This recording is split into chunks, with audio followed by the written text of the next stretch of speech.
Shalom, shalom, shalom, everyone. My name is Zachariah Yahweh, and I'm coming back with another lesson prophesying the downfall of Babylon, aka America, home where all the gross abomination occurs.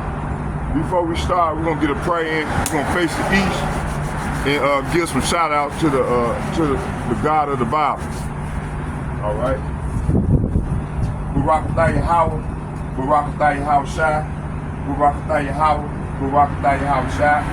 Oh Lord, Yahweh, Bahashem, Yahweh Shai, Bahashem, Rekadah. Shalom. And second, I'd like to give double shouts and double honor to all the elder apostles from GMS who rule well, and to all the like-minded men on down as myself. I'd like to say shalom to you all. May Yahweh, Bahashem, Yahweh Shai bless us all as we go forward off into this great tribulation.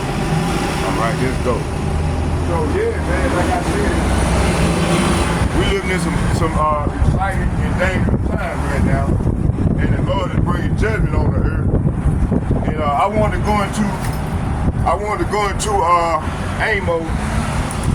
Amos, the 9th chapter. We're gonna go into that real quick, and then we're gonna follow suit and let the Spirit lead me where it wants me to go. All right. Okay.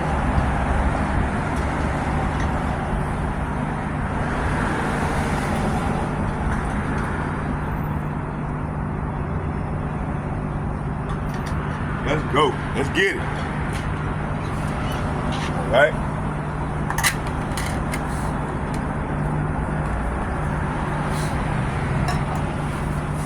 Let's start here. Matter of fact, before we start, let's watch the video. Let's watch the video, and then we'll come on with some scriptures while the video going.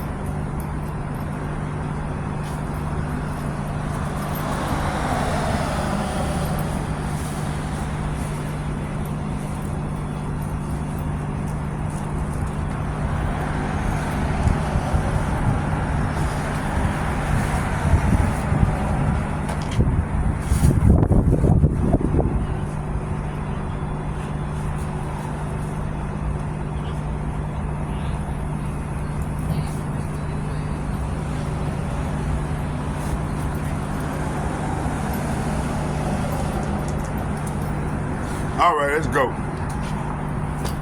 Yeah.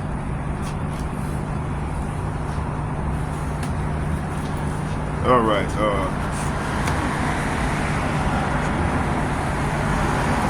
Let's go.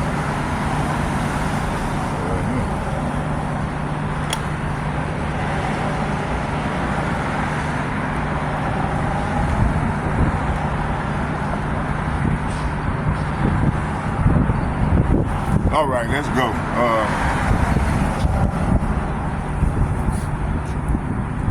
Let's find Dr. Woods back on here. Put on the glove.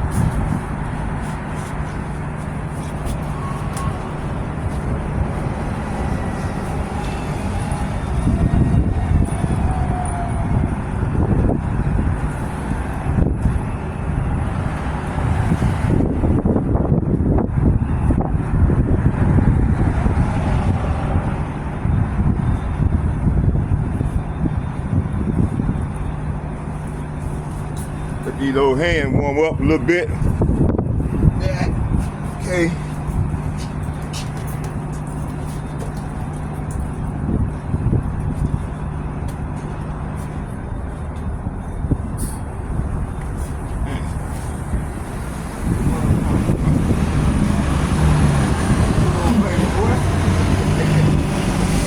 Tight, boys. Tight. I like it tight. Fake hair in her head.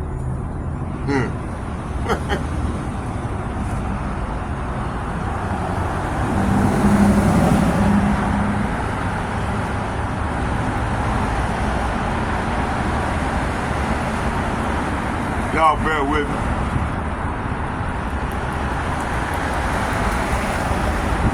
There we go. All right,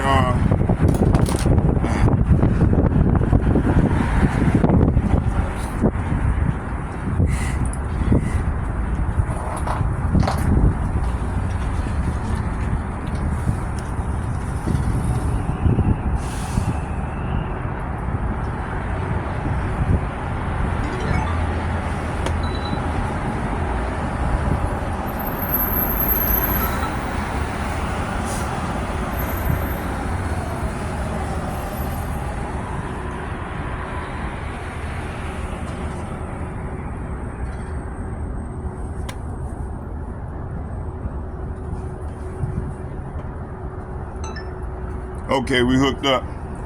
So let's watch the Dr. Wolf. Okay. Before we start, let's get a fair use. Let's get the fair use section first.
Fair use is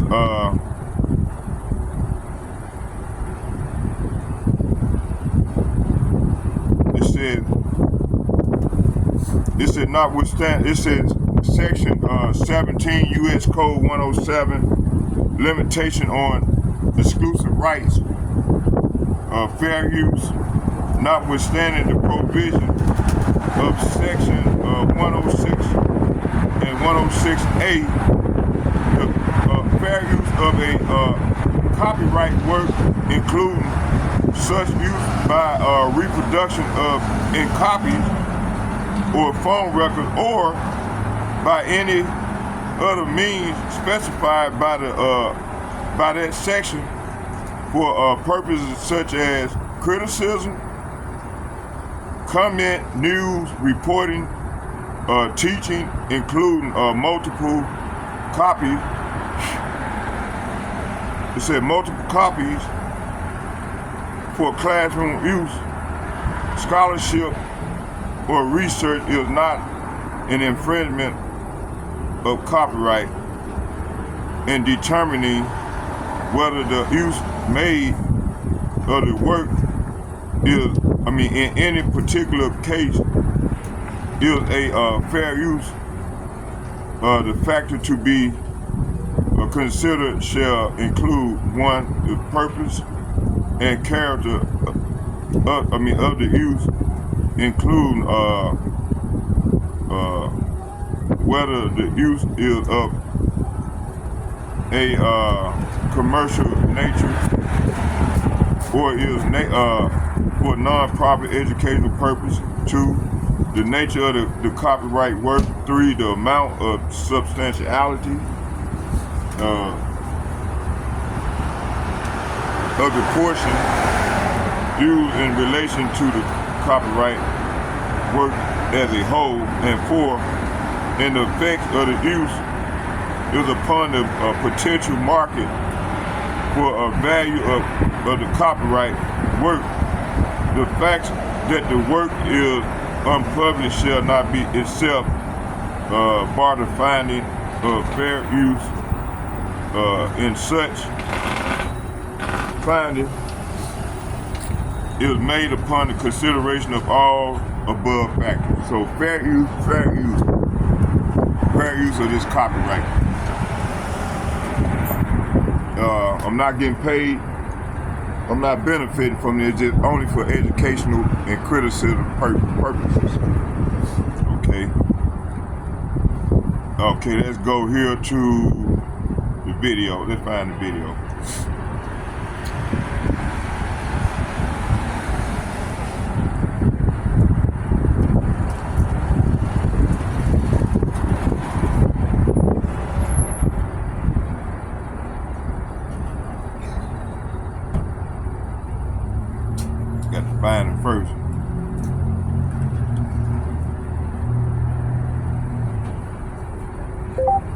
Dr. Wolf. He's gonna pop up. What? Uh-oh. There Dr. you go. Wolf. Where he at? There you go. Yeah, that's why. There you go. There go my man, Dr. Wolf.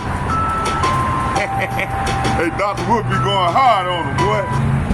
Welcome, everyone. Good afternoon. This is your host, Danny Haifong, and as you can see, I am joined by renowned economist and author, co-founder of Democracy at Work, Professor Richard Wolff. Hi, Richard. How are you doing?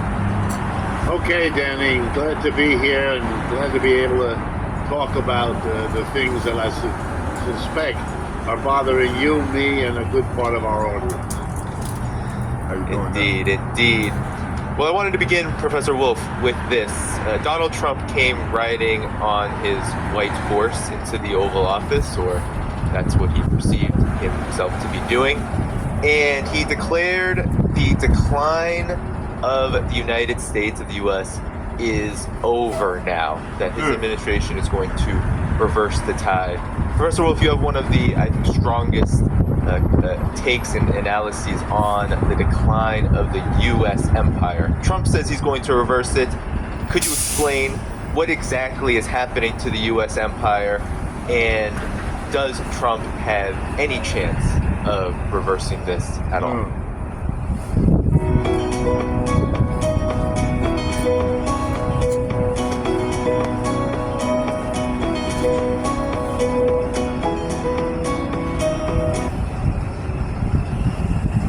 Mr. Trump doesn't express anything On the decline of the U.S. empire. Trump says he's going to reverse it. Could you explain what exactly is happening to the U.S. empire, and does Trump have any chance of reversing this at all?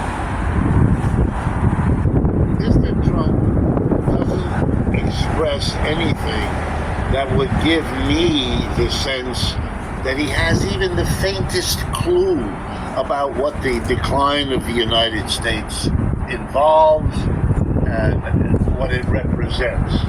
Because if he did, he wouldn't have, not even Donald Trump would have the audacity to suggest he can hold it back. That's a little bit like imagining that scary runaway train can be controlled if you just say stop. Or it's right up there with the way to deal with the problem of drugs is to just say no. And It doesn't tell you anything about the problem, but it tells you that there's something wrong with a person who says such things because they're so out of touch. So Mr. Trump, sure, he blames Mr. Biden, and by extension, Mr. Obama, or Clinton, or Bush, whoever went before him made a whole host of terrible mistakes, which he's going to fix. All of them were deficient in putting America first, but this one is going to do it. You know, it's a kind of cheap theater that tells you about the person putting it on and not about the reality. So let me get to answer your question. What is the decline of the United States, and why what Mr. Trump is talking about is not that, and why what he's proposing is no solution to that. The decline has to do with something you might even call natural. By that I mean every empire that the world has known, from ancient Greece, Rome, right on to the modern one, and indeed the one that gave birth to the United States, namely the British Empire, of which the United States was once a minor colony. Never as important to Britain as India was, never as important to Britain as much of Africa, particularly in the north, was, but an important part that it fought a war to keep, the Revolutionary War of the 18th century. Okay, the United States inherited the empire from the British. By the end of the 19th century, and certainly by the time of World War I in the 20th century, Britain's empire was in decline and the American empire was rising to replace it. And the rise of the American empire went across the entirety of the 20th century. It was a good ride for the United States in the sense that across the rise of the empire, almost all boats were lifted. White Americans, at least, enjoyed rising incomes, rising job opportunities, better housing, public schools in the middle, and so on. The 20th century was a remarkable good time for the United States because we lived in a rising empire. By the time of the 21st century, now, the last 20 years, what we should have known was coming arrived. Every empire that went up went down eventually. Every one, no exceptions. The betting person would have understood in 1940 or 60 or 80 that it wasn't a question of whether the empire and the economy would decline, but when. And when just came. About 15 years ago, the way I count it, but give or take, it's never something that happens at a moment. And here are some of the signs, if you like. You might have missed one or the other, but when you add up all of those I'm about to give you, it's unmistakable. The war in Vietnam was a war between the United States and the Communist Party, initially of North Vietnam. The Communist Party of North Vietnam won the war, and the United States lost the war. That's the reality. The government of unified Vietnam, North and South, since that time, since 1975, the government has been the Communist Party. So our enemy won, we left and lost. A little while later, we fought a war in Afghanistan against something called the Taliban. We lost, they won. You know who governs Afghanistan now? Is the Taliban. We lost in Iraq. We wanted to do away with none of that worked. Yes, Saddam Hussein is gone, but the Shia and Shiite militias and all, that's who governs Iraq now. And we're in the process of losing the war in Ukraine. These are not just isolated events. These are one after the other. Moreover, we are losing, in the case of Vietnam, in the case of Afghanistan, in the case of Iraq, against countries, our adversary, that are among the poorest on this planet. Here we are, the rich powerhouse. We can't win those wars. Now that ought to be a kind of moment of, whoa, what's going on here?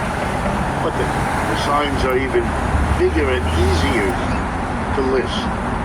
In economics, we have a measure for how strong, how important the footprint of an economy is in the world, of any country. We add up the total amount of goods and services produced in a country in a calendar year. It's called the GDP, Gross Domestic Product. And we keep records. We know what it is for Russia, we know what it is for the United States, we know what it is for Nigeria, and so on. Okay, the GDP of the United States and its major allies, add them all up. The major allies are called the G7. That's 6 other countries beside the United States that are lumped together as a solid alliance. Although nowadays with Mr. Trump, how solid it is, we can talk about. But those 6 other countries are Canada, Japan, Britain, France, Germany, and Italy. The G7, the group of 7 of these powerhouse nations, they were the core of the period of the American Empire. They were where everybody went who needed money.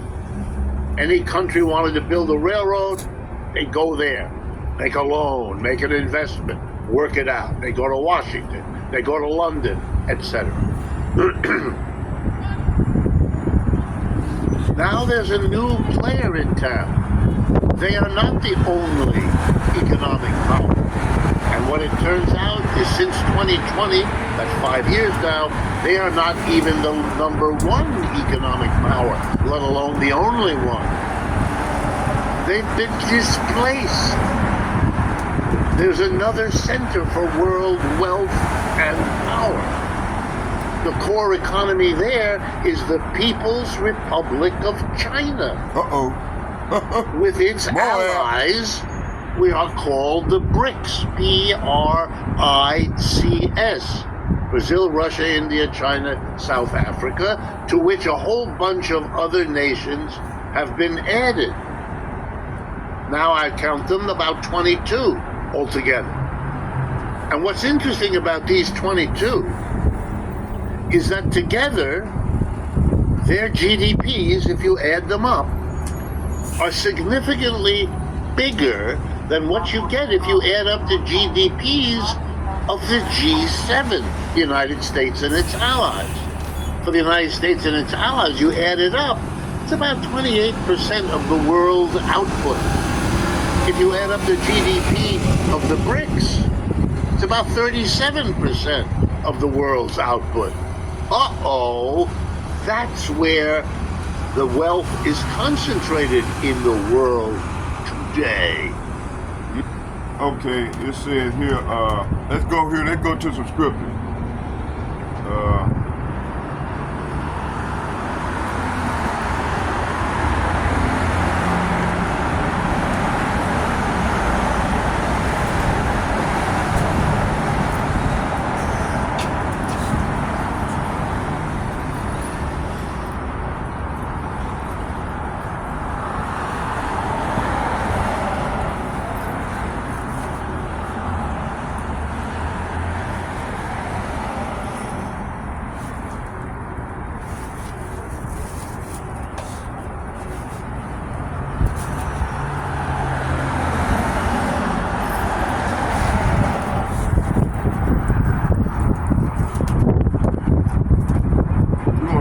Amos,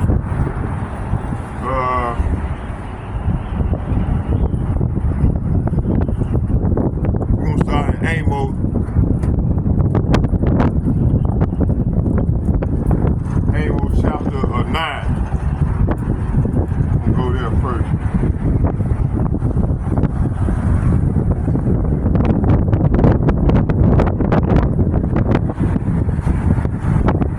Amos chapter 9.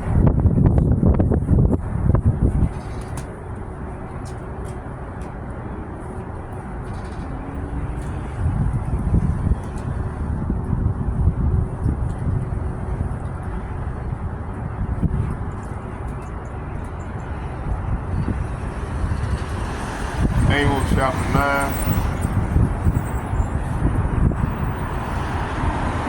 And it reads, it said, Amos chapter 9, verse 9. Let's start at 8. Amos chapter 9, verse 8. And it reads, behold, the eyes of the Lord power are upon a sinful kingdom, and will destroy it from off the face of the earth, saving that I will not utterly destroy the house of Jacob, saith Yahweh. Verse 9 is saying, I, the sovereign Yahweh Ba'ashem Yahushai, am watching this sinful nation of Israel, and I will destroy it from the face of the earth, but I will never completely destroy the family of Israel, said the Lord. So he's going to destroy the people that's over there in his land up off of it. Verse 9, for lo, I will command, say what? I will command and I will sift the house of Israel among all nations, like a corn is sift in a seed, yet shall I not the least grain from off the earth. Verse 10, for all the sinners of my people shall die by the sword, which say the evil shall not overtake nor prevent us. See, and hey, this is what our people be saying, especially coming out of them churches. You see,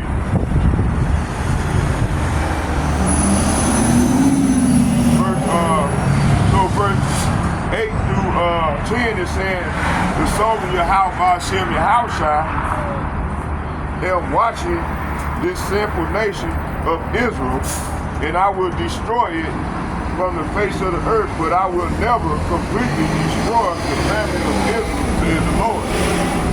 For I will give the command and will shake Israel along with other nations as a grain is shaken in a seed, yet not one true kernel will be lost.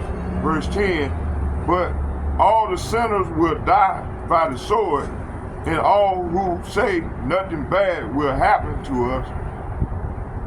Verse 11, it says, in that day will I raise up the tabernacle of David that is falling, and close the breaches thereof, and will raise up his ruin, and I will build it as in the days of old. So verse 11 is saying, in that day will I restore the fallen house of David. I will repair its damaged walls from the ruins, and I will rebuild it and restore it form of glory. See, this was ready to go down. So the Lord finna say this. Let's go back and watch some more of the video.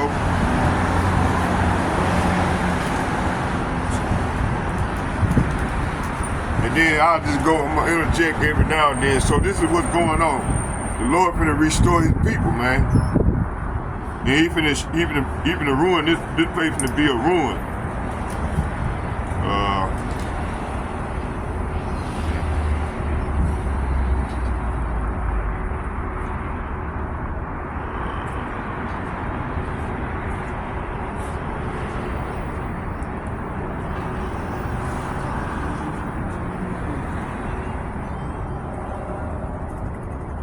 Not in New York and London.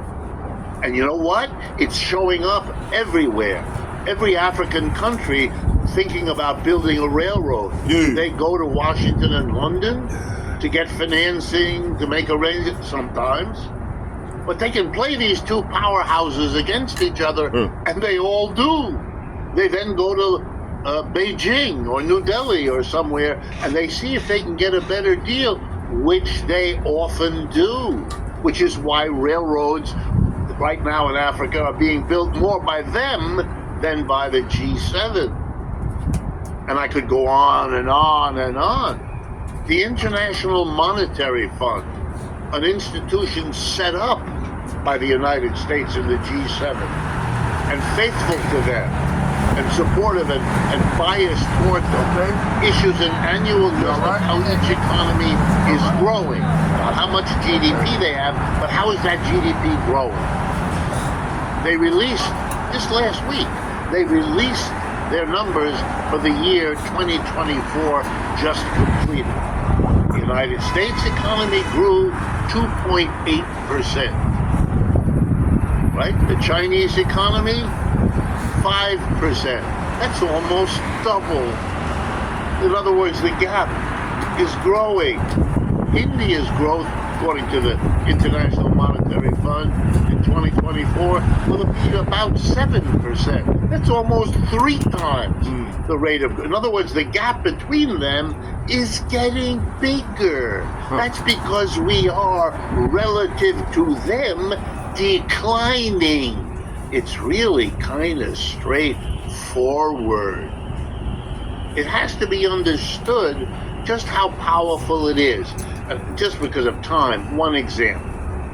The United States decided that it could not dare fight a war with Russia in the Ukraine using nuclear weapons, because then we all die, and the game, the absurd game, is over. So what could they do? Conventional weapons. It became quite clear really early on that that wasn't going to work either. The Russians have a lot of them, and some of those that the Russians have are better than what the West has. Painful to learn, another sign of decline. So what did they do? They decided to hit Russia with sanctions. We wouldn't buy their oil and gas, upon which the Russian economy is quite dependent. The Europeans were lined up. We will not allow your gas and oil to come. As if to make it crystal clear, somebody blew up the Nord Stream pipeline there, so it literally could not come because the pipeline was destroyed. Well, what happened? Miscalculation. What kind of miscalculation? Turns out the Russians could sell their oil and gas somewhere else. If the Europeans didn't buy it, they would sell it to India and China, which absorbed it all.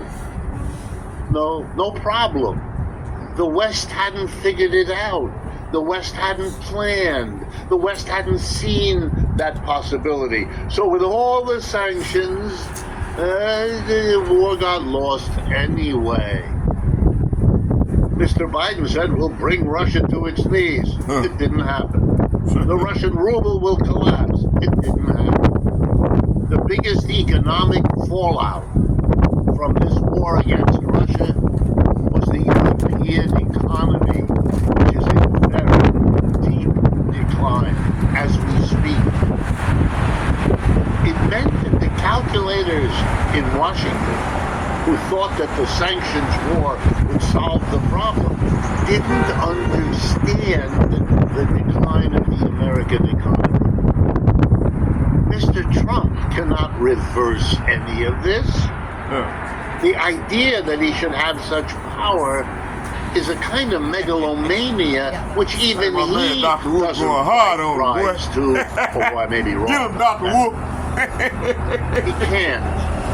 The best he can do would be to be honest with the American people. Hey. Honest in a way that Mr. Biden never was, that none of the predecessors were in this century. To go to the American people and say, look, we're on the downside of being an empire. And that's not fun. But let's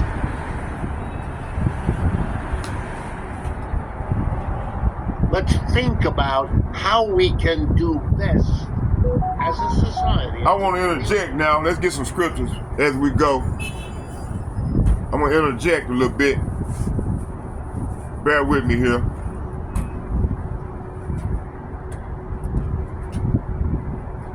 Okay, let's go here to Revelation, the 18th chapter.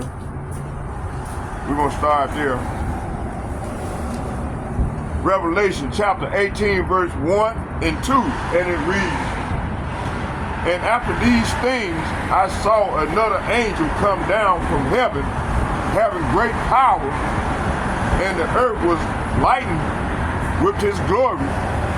Verse 2, and he cried mightily with a strong voice, saying, Babylon the Great, say what? Babylon the Great is falling,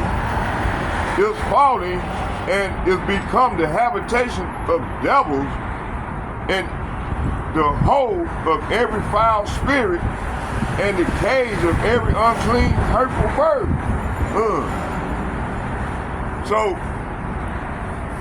So Revelation chapter 1 and 2 is saying, after all, I saw another angel come down from heaven with great authority, and the earth grew bright with his splendor.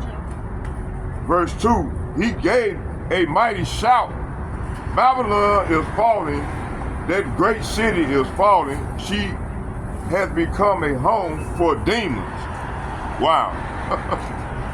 She is a hideout for every foul spirit, a hideout for every foul vulture, and every foul, dreadful animal. See? Okay.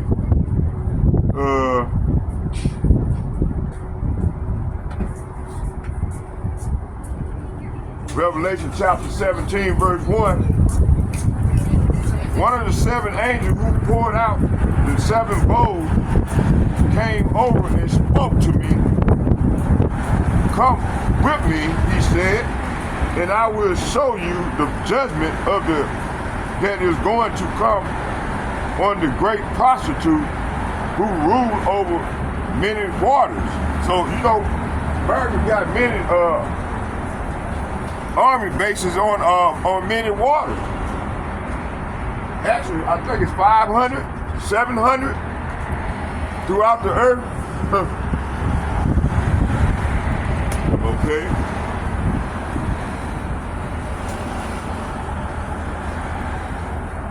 Isaiah chapter 60, verse 1, and it reads, Arise, Jerusalem. Say what? Arise, Jerusalem, let your light shine for all to see. For the glory of Yahweh rises to shine on you. See, hey, the Lord is shining. Start with the elder apostle and the like-minded men on down as myself, man. The Lord is shining on us, man. Verse 2. And, matter of fact, hold on here. Verse 1 and 2 is saying, Behold, the darkness shall cover the earth, and gross darkness the people, but Yahweh shall rise upon thee, and his glory shall be seen upon thee. See? So right here, the Lord is saying, Arise, Jerusalem. You know, Jerusalem is a people first before a city or a state. The Lord said, Let your light shine for all to see. For the glory of Yahweh, Bahashem Yahweh rises to shine on you. Verse 2. Darkness as black as night covers all the nations of the earth, but the glory of Yahweh rises appear over you. So the Lord's light is shining on his elect. You see, in these latter days. Okay. Let's go back.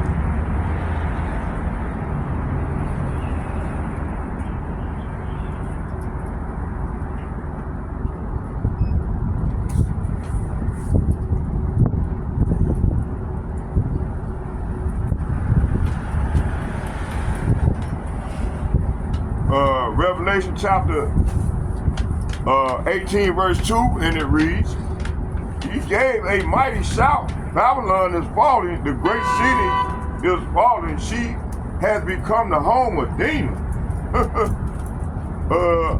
She is the hideout of every foul spirit, the hideout of every foul vulture, and every foul and dreadful animal. See? Revelation chapter 1 verse 15, his feet, hold on, matter of fact, let's go back. We got to get one first. Let's go to one.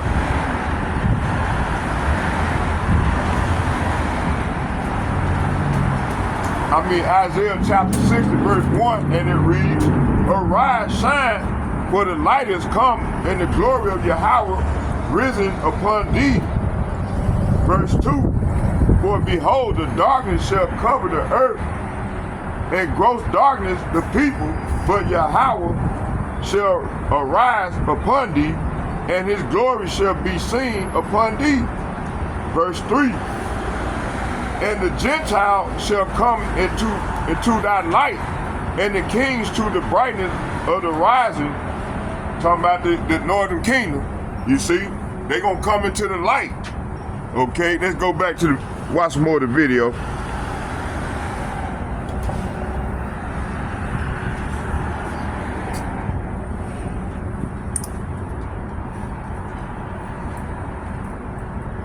So the Lord is shining on us while this place is on the decline. The Lord is shining on his people, man. Come on, man. Managing this And that'll be better off than if we allow what's going on now to continue. And what's going on now is also typical empire decline. When it happens, the rich and the powerful are in a position to hold on to what they've accumulated.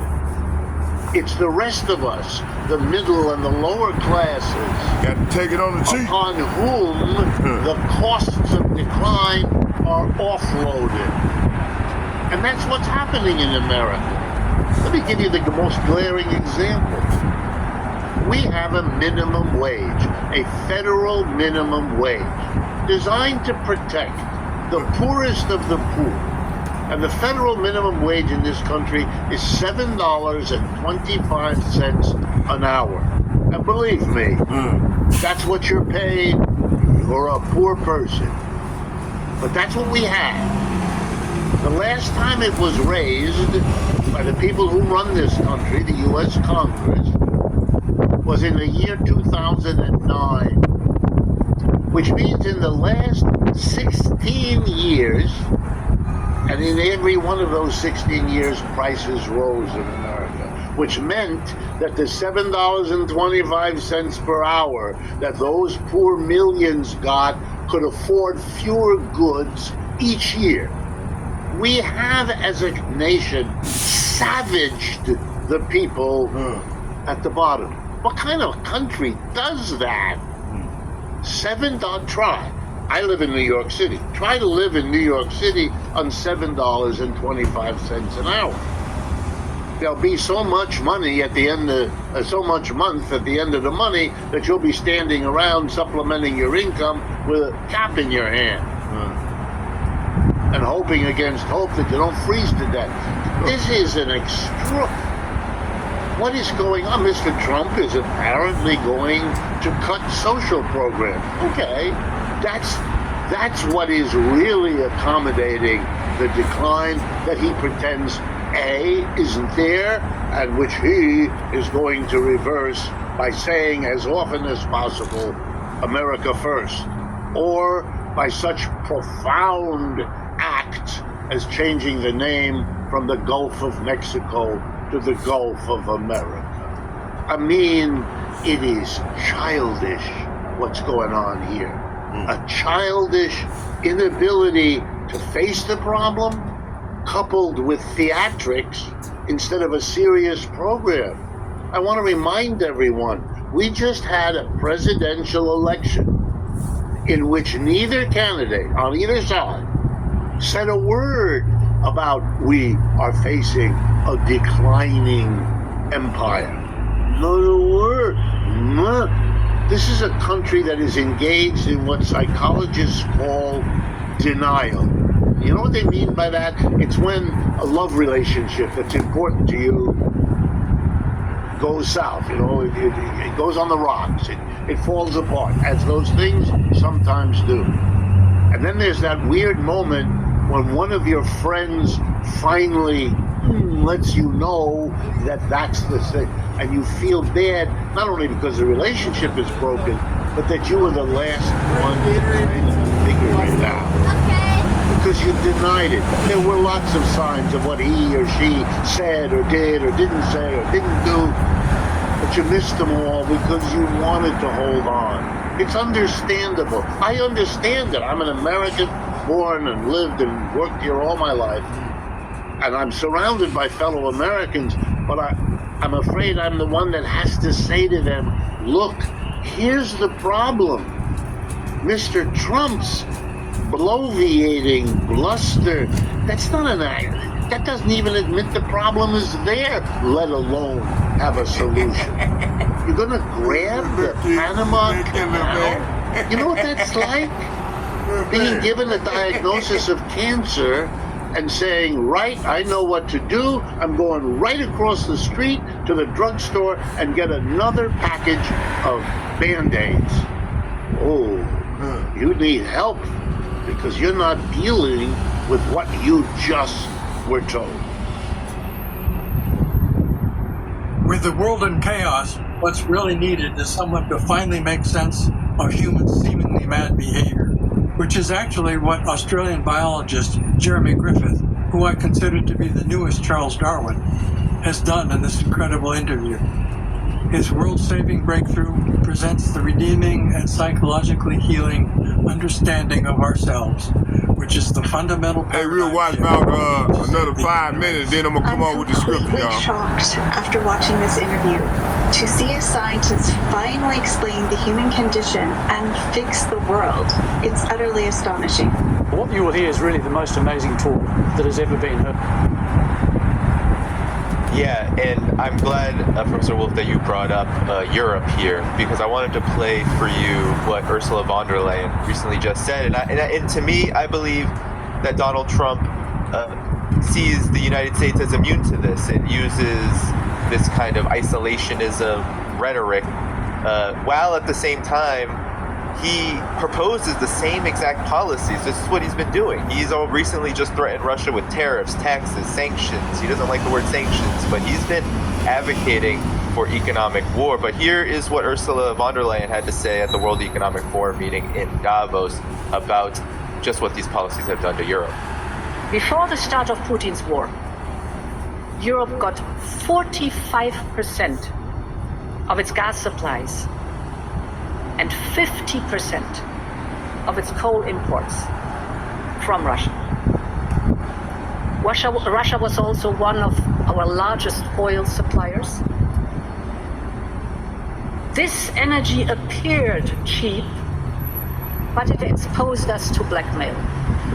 So when Putin's tanks rolled into Ukraine, Putin cut us off his gas supplies, and in return, we substantially reduced our dependency on Russian fossil fuels in record time.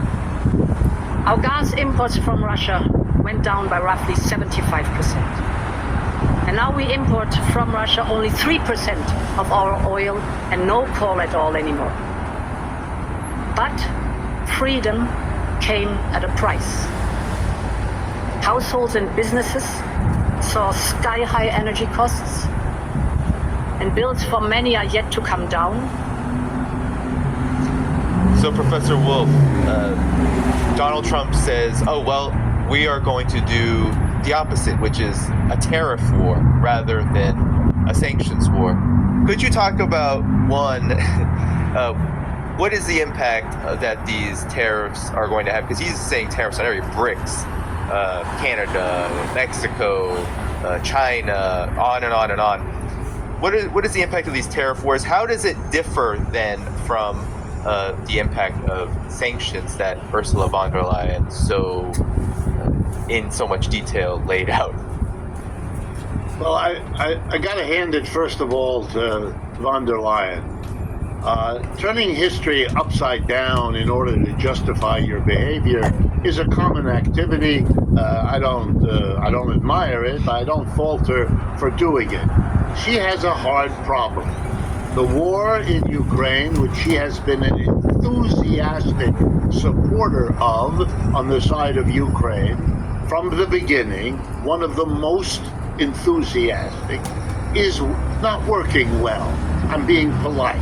They're losing the war. It has cost them a fortune, and it has hurt the European economy on a scale that it does not now look they can ever recover the position they once had relative to the United States on one hand and to China and the BRICS allies on the other.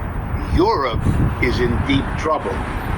She has decided that the way to handle that is to call it all the price of freedom. Oh, doesn't that sound good?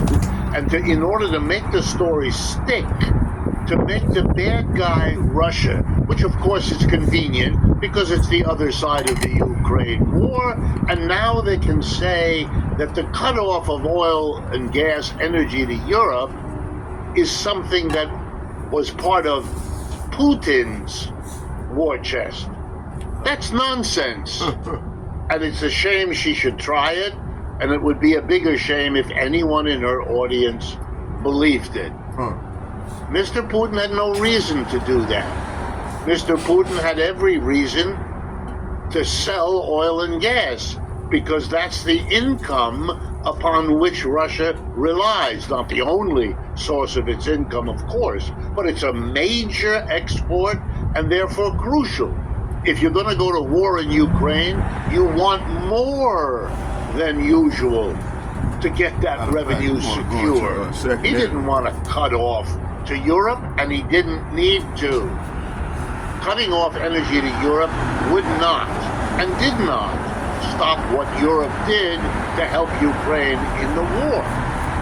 It inconvenienced Mr. Putin. That's about what it did. He had to move his oil and gas Okay, over y'all, let's go to sell and it go to into the China script. and India, which is what it did.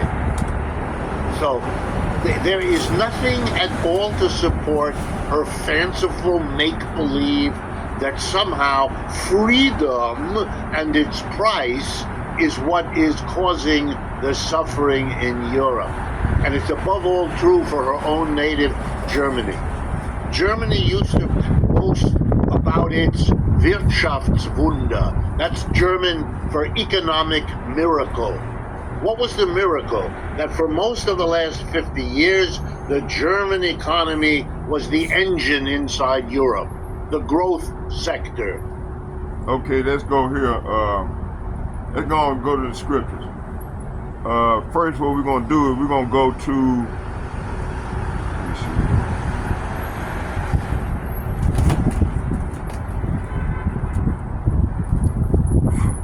I want to go into. I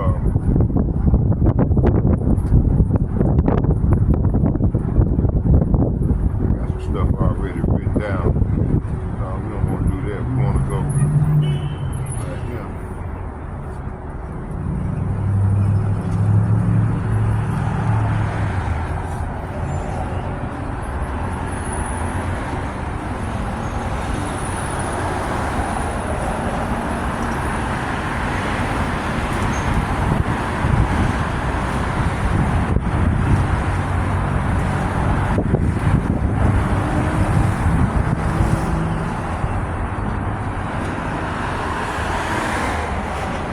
It said, what does evil mean?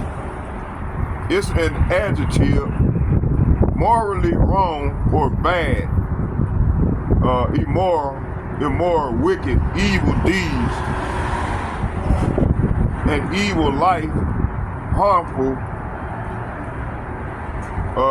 injurious, evil laws, characterized or accompanied by unfortunate, disastrous, to be fallen on, conduct or character, and evil reputation. So, hey, all this is describing America, man. Okay, that's gonna go into this thing. We're gonna start back in Revelation chapter 18, verse 2, and before we go there, we're gonna hit y'all bear with me. Shit, I ain't getting the gloves, my hands is warming up. I mean getting cold. Okay, let's put on this one on. Warm this one up and come out with this one. Okay, let's go.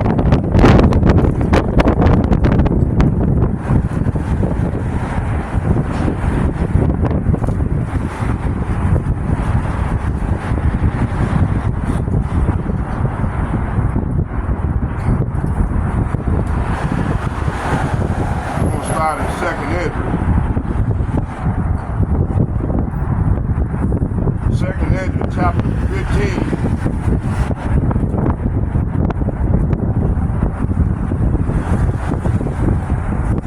And it reads, behold, speak in the ears of my people the words of prophecy, which I will put in thy mouth, says the Lord. Verse 2, and cause them to be written in paper, for they are faithful and true. Verse 3, fear not the imagination against thee, and let not the incredulity of them trouble thee that speak against thee. Verse 4, for all the unfaithful shall die in their unfaithfulness. So all our unfaithful of our people gonna die in their unfaithfulness. You know, verse 5. It said, "Behold, saith the Lord, I will bring plagues upon the world, the sword, famine, death, and destruction." So this is what you're seeing right now. The Lord is bringing that evil, man, that plague. Verse 6. Why, Lord? Famine, death, destruction. Why, Lord? Why is he bringing all this here? For wickedness have exceedingly polluted the whole earth, and the hurtful works are fulfilled. See? So the Lord saying, hey, these wicked people have reached their limit. They have reached their limit, and so their hurtful works are fulfilled.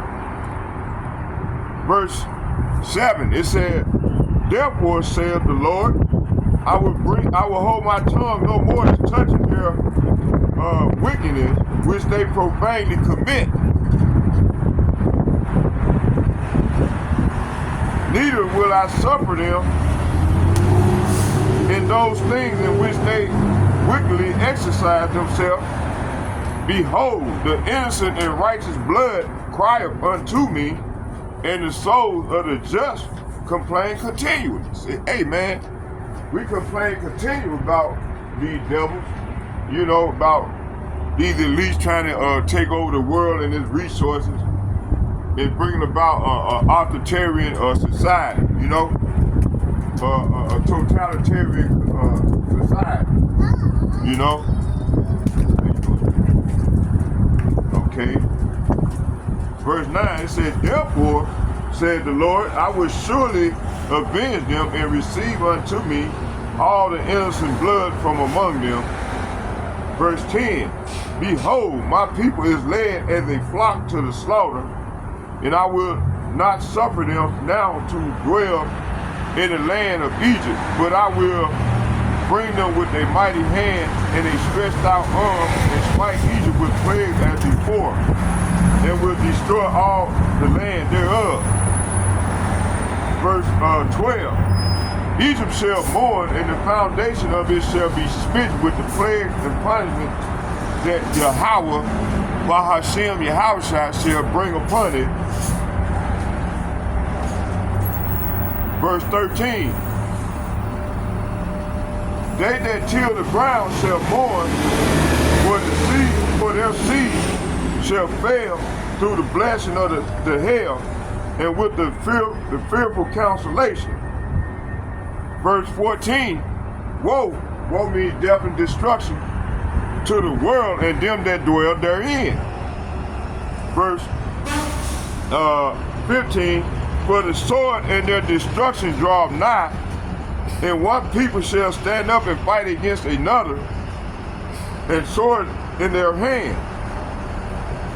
Verse 16, "For there shall be sedition among men, and invading one another, and they shall not regard their kings nor prince, in the course of their actions shall stand in their power." Verse 17, "A man shall desire to go into a city and shall not be able." Verse 18, "For because of their pride the city shall be troubled, and the house shall be destroyed, and men shall be afraid." So this is what you're going to have in a declining empire. This place is falling, and it can't get back up. Okay? It says here, "A man shall have no pity upon his neighbor, but destroy their houses with the sword and spoil their goods, because of lack of bread and the great tribulation." See? Verse 20, "Behold, said the Lord, I will call together all the kings of the earth to reverence me, which are from the rising of the sun, from the south,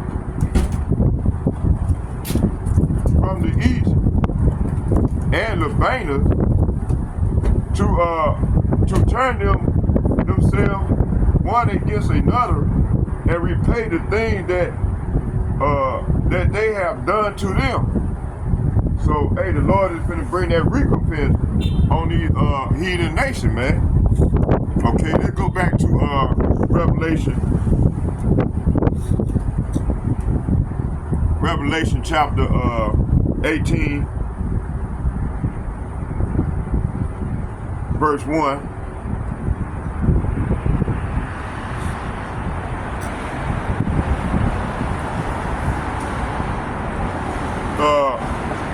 It says here, after these things, I saw another angel come down from heaven, having great power, and the earth was lightened with his glory.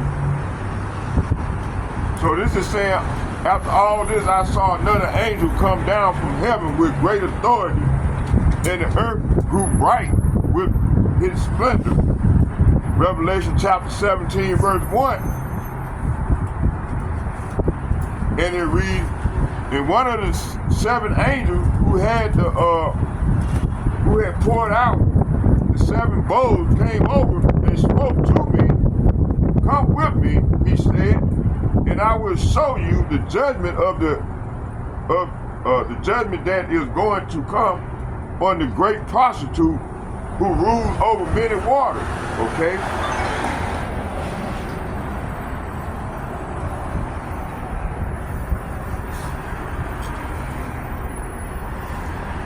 It says here, and there came, and so what?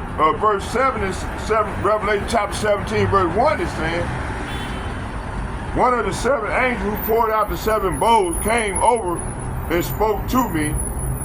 Come with me, and he said, I will show you the judgment that's going to come on the great prostitute who ruled many waters.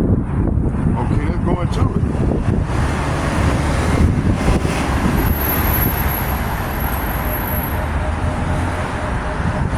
Revelation chapter 15, verse 1. And I saw another sign in heaven, great and marvelous, seven angels having the seven last plagues. For in them is filled up with wrath of Yahweh Ba'ashem Yahushua. Verse 6. Revelation chapter 15, verse 6.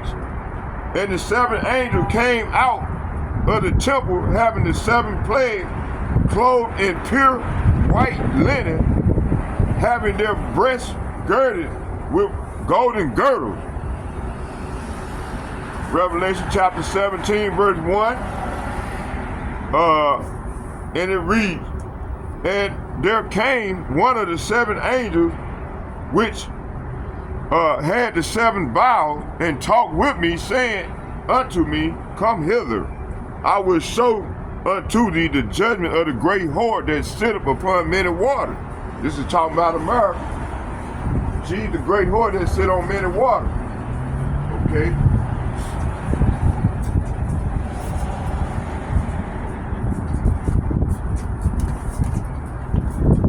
Verse 2, and there came, it says, and there came one of the seven angels which had the seven vials and talked with me, saying, come hither, and I will show you show unto thee the judgment of the great whore that sitteth upon many waters. Verse 2, with whom the kings of the earth have committed fornication, and the inhabitants of the earth have been made drunk.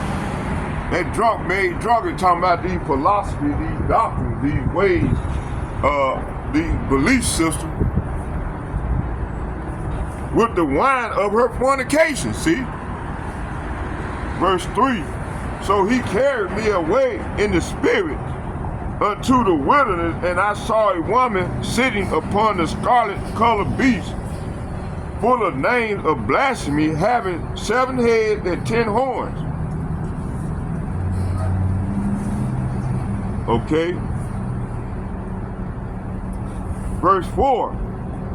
It said, and the woman was arrayed in purple and scarlet in color, and decked with gold and precious stones and pearls, having a golden cup in her hand, full of abomination and filthiness of her fornication. Verse 5. It said, the great forehead, it said, and upon her forehead was the name Mystery Babylon. Say what? Mystery Babylon, the great, the mother of harlot and abomination of the earth. Talking about America. Verse 6. And I saw the woman drunken with the blood of the saints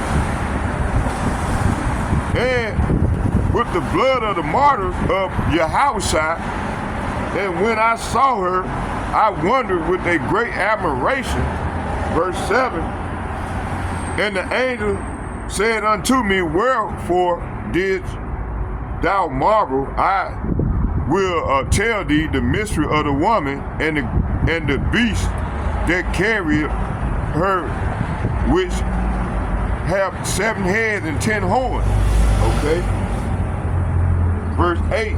The beast that thou sawest was and is not shall ascend out of the bottomless pit and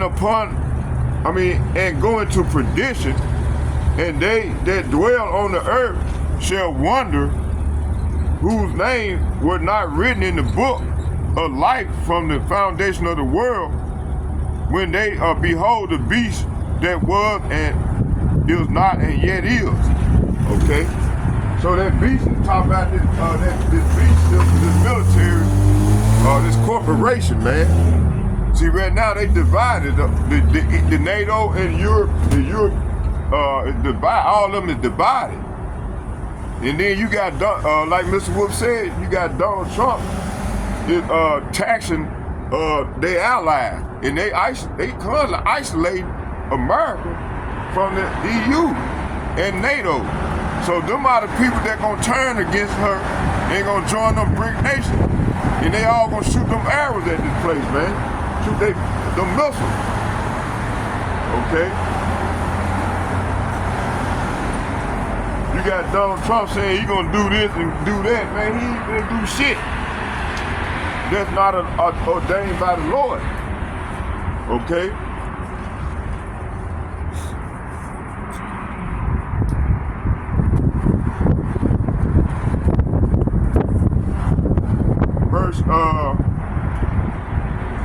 Verse 9, it said, and there in her, it said, and here is the mind which have wisdom.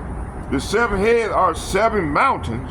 It means 7 governments, and on which the woman sitteth. See,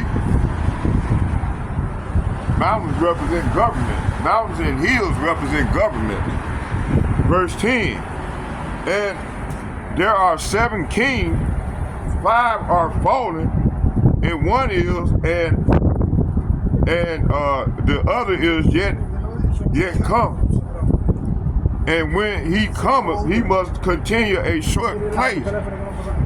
Verse 11, and the beast that was and is not, even he is the 8th, and is of the 7th, and goeth into perdition. See? It's gonna be all right, sister.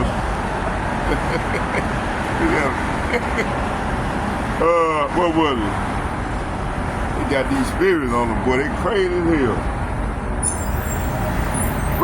Revelation chapter 17, verse 10, and it reads, and there are 7 kings, 5 are fallen, and one is, and the other is not yet come. And when he cometh, he must continue in short place. Verse 11, and the beast that was and is not, even he is the 8th, and is of the 7th, and go into perdition. Okay? And the 10 horns which thou sawest are 10 kings, which have received the kingdom, and yet receive power, and the king 1 hour with the beast. Verse 13, these have one mind and shall give their power and strength unto the beast. Verse 14.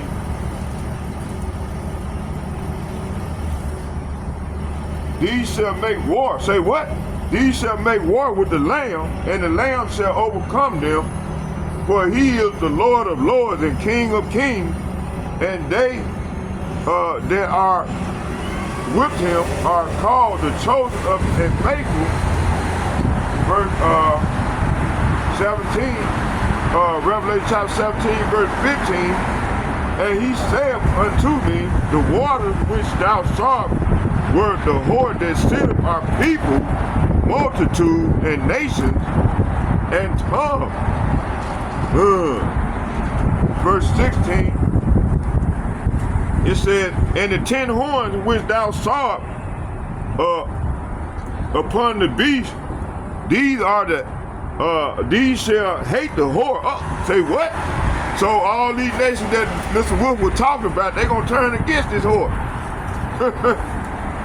It said the 10 horns which thou sawest upon the beast, these shall hate the whore. Say what? These shall hate the whore, and shall make her desolate and naked, and shall eat her flesh and burn her with fire. See, the fire, they're gonna talk about them ICBM missiles, man.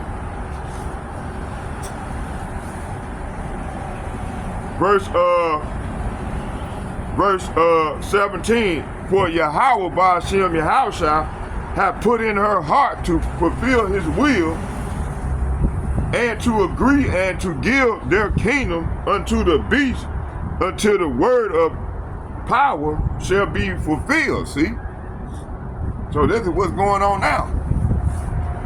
Revelation chapter 21, verse 9. And there came unto me one of the 7 angels which had the 7 vials, full of the 7 last plagues, talked with me, saying, come hither, and I will show thee the bride, the Lamb's wife. Luke chapter 9, verse 30. And I behold, there talked with me 2 men, which were Moses and Elias. Luke chapter 24, verse 32. And they said one to another, did not our heart burn with us while he talked with us by the way, and while he opened to us the scripture? Revelation chapter 4, verse 1. And after this I looked, and behold, a door was opened in heaven, and the first voice which I heard was as it were a trumpet talking with me, which said, come up hither, and I will show thee things must come hereafter. Revelation chapter 21, verse 15, and it reads, and he that talked with me had a golden reed to measure the city and the gates thereof and the walls thereof. Revelation chapter 16, verse 19. And it reads, and that great city was divided into 3 parts, and the city of the nations fell. Say what? The city of the nations fell, and great Babylon came in remembrance before Yahweh, Bahashem Yahushua, who everybody ignorant called Jesus Christ, to give her the cup of the wine of the fierceness of his wrath. See? So the Lord giving them, hey, this is what's been going to go down.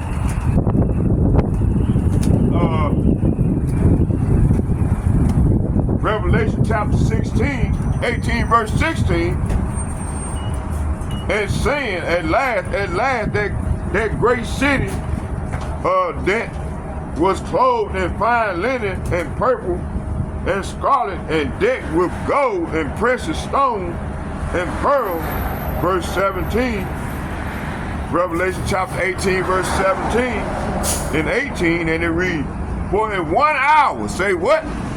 For in 1 hour, so great riches have come to naught, and every shipmaster and all the company in ships and sailors, as many as traded by the sea, stood afar off, verse 18, and cried when they saw the smoke of her burning, saying, what city, say what?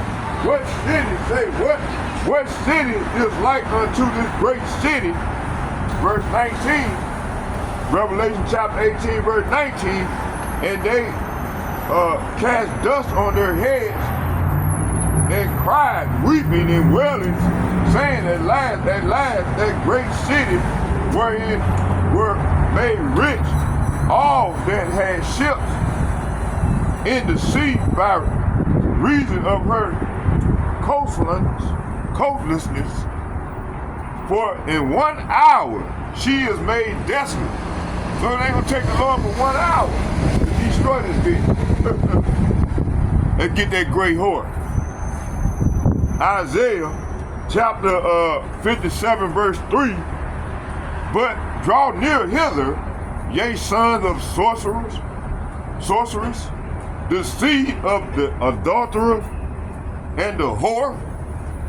Verse Nahum chapter 3 verse 4, and it reads, because the multitude of the whoredom and the well-favored harlot, the mistress of witchcraft, that selleth nations through her whoredom and family through her witchcraft. See, hey, this is how she get down with her witchcraft. So her technocracy and all her philosophy and their science is nothing no more than witchcraft, said the Lord.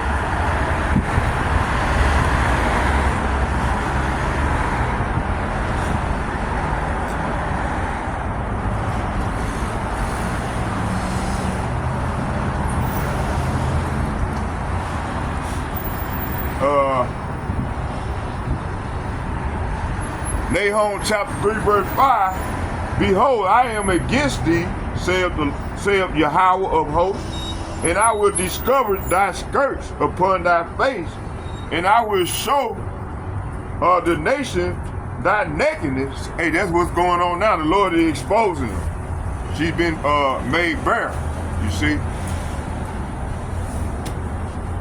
And the kingdom thy shame, see. Revelation chapter 17, verse 4. And the woman was arrayed in purple and scarlet color and decked with gold and precious stones and pearls, having a golden cup in her hand, full of abomination and filthiness of her fornication. See? Verse 5.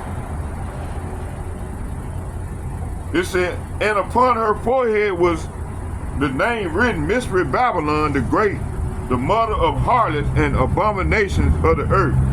Okay. Shit, my hands froze. Y'all bear with me here. Let me let my hands warm up.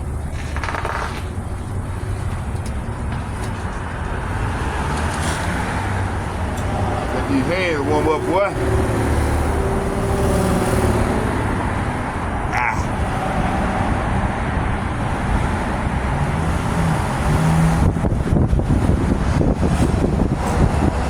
These old hands warm up. So hey, this what's going on, man. You know the Lord is getting ready to destroy this place, man, off the face of the earth, man, and the people, and these wicked ass people, man. So, you know, when I read in 2nd Ezra, the 15th chapter, the Lord is you know, hey, he got these ice. That's gonna create an uproar of the people, man.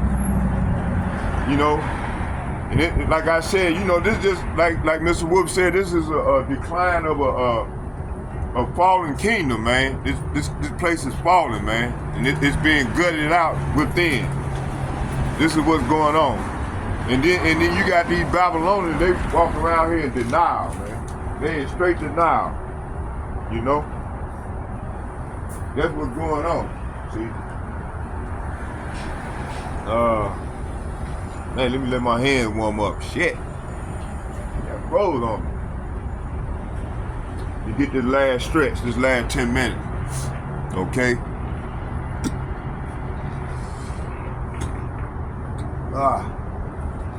Yeah, so this is what's going on, y'all.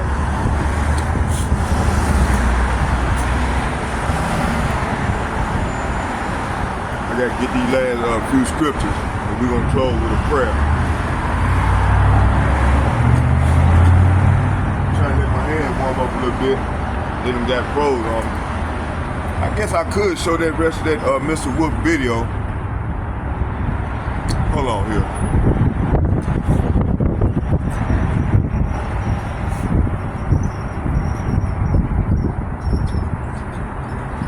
I got one more video, and then what I wanted to do is, if it's the Lord's will, the Spirit jump on me, I get it in at the house, and we'll bring that out. I'll bring that out at the house.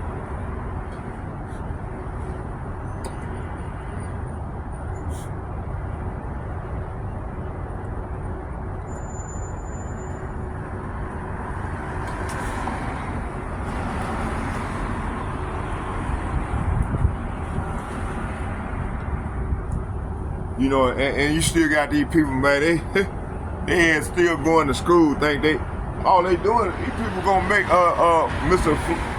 that's the video I want to show. We're gonna show that when we get to the house, y'all. Where they say he was acting erratic. My man, Shalom brother, the brother, Ash, from Arkansas, from GMS Arkansas, he did a video last night I was watching where he's showing that he said that the dude Klaus Schwab was walking around looking behind his back. You know, he was acting all erratic, using erratic behavior. You see? Bugged out. Hey, the Lord is getting to him, boy. You know? More minutes, y'all. We're gonna let these hands warm up good and warm for this last stretch.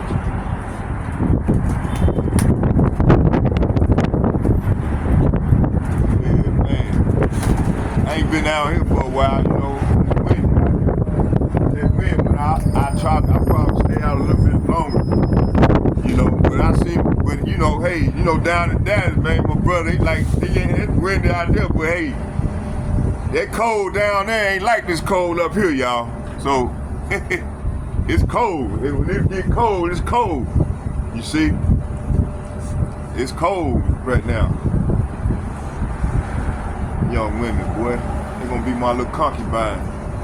I might make one of them my wife. Give me some babies, man. Shit. I gotta make little Zachariah back. How you doing there, ma'am? All right. Yeah, their kingdom is falling, boys. It's falling, it can't get back up. You see?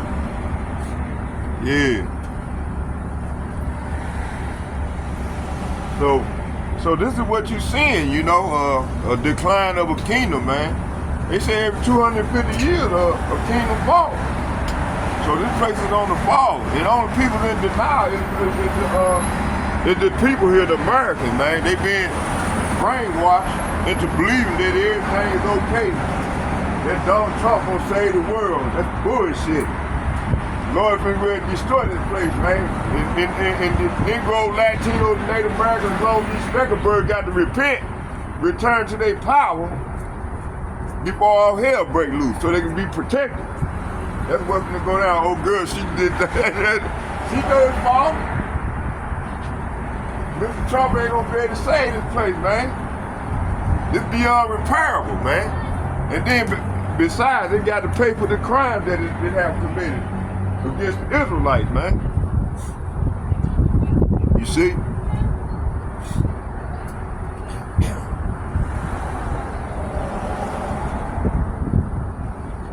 Yeah, we're gonna get one more scripture.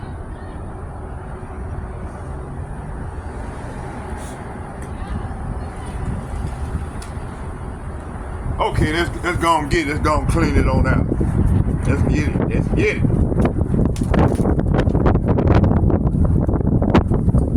Y'all bear with me.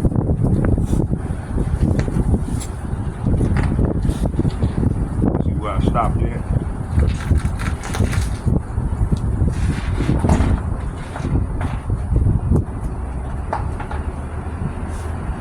Okay, Revelation chapter 17, verse 5. It said, and upon her forehead was the name written, Mystery Babylon the Great. The mother, say what? The mother of harlots and abomination of the earth. Revelation chapter 17, verse 15, and it reads, and he saith unto me, the waters which thou sawest were the whore that sitteth, say what? The whore that sitteth are people, multitude, and nations, and tongues. Verse 16, Revelation chapter 13, verse 16, and the 10 horns which thou sawest upon the beast, these shall hate the whore. Say what? These shall hate the whore. Is that not playing out right now before our eyes? Okay? They shall hate the whore. And they all allies. They shall hate the whore. These shall hate the whore, and shall make her desolate and naked, and shall eat her flesh, and burn her with fire. See, they're gonna be them ICBM missiles they're gonna rain down on this place, man. You see? You see? Okay?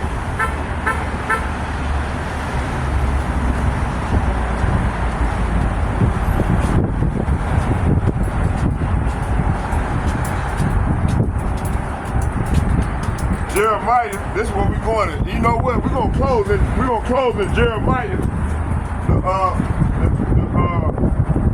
51. This says, and thou that dwellest upon many waters, abundant in treasure, thy end is come. Say what? Thy end is come. Say what? Thy end is come, and the measure of thy covetousness. Revelation chapter 17, verse 15.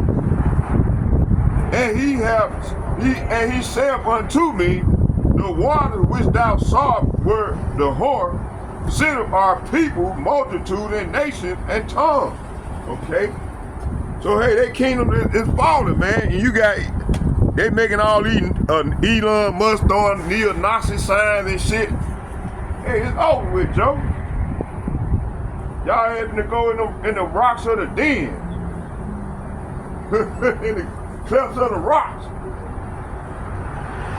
And there we're gonna come together, you all. And y'all ain't going head on into captivity. And that's what the Lord said. Okay? My man, he hugging his wife. This is last hurrah, baby. This is the last hurrah. That's right. It's the last hurrah. Get ready to slave. Now the women, we might take the women, some of them I might make me a wife or something. Give me a little son, give me another little Zachariah running through here. But hey, we're gonna take care of their wives. They gonna be our concubines, you know. But they ain't going head on in captivity. Hey y'all, I hope y'all all were edified, you know, and may Yahweh Hashem, Yahweh bless you all. I want to keep filming, but what I want to do is I might keep filming because I want to go in that Jeremiah, the 51st chapter. But let's get a prayer in, but we're gonna keep filming. Let's get a prayer into the power. Barakatah Yahweh, Barakatah Yahweh Shai, Barakatah Yahweh, Barakatah Yahweh Shai. Oh Lord Yahweh, Bahashem, Yahweh Shai, Bahashem, Bakar Kadash. Shalom. And second foremost, I'd like to give double honors and double shouts to the elders from GMS, the elder apostles and bishops from GMS. I'd like to say shalom to you all. May Yahweh Bahashim, Yahweh shall bless you all. And third, I'd like to give a shalom and shout out to the like-minded brothers that out here making their body, coming out and making their body live a sacrifice. I'd like to say shalom to you all. And may Yahweh Bahashim, Yahweh shall bless us all as we approach the blood offer to the great tribulation. Shalom, shalom, shalom. I'm out.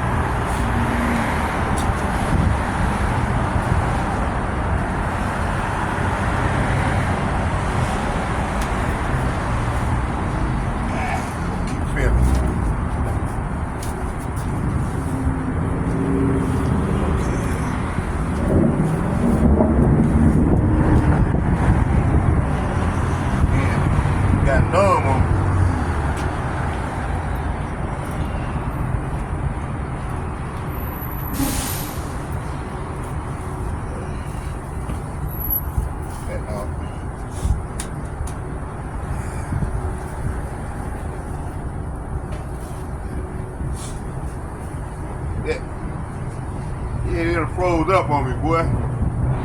Woo, shot it. Yeah.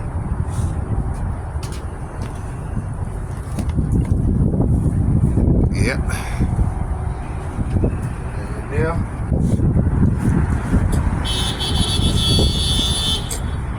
Like that.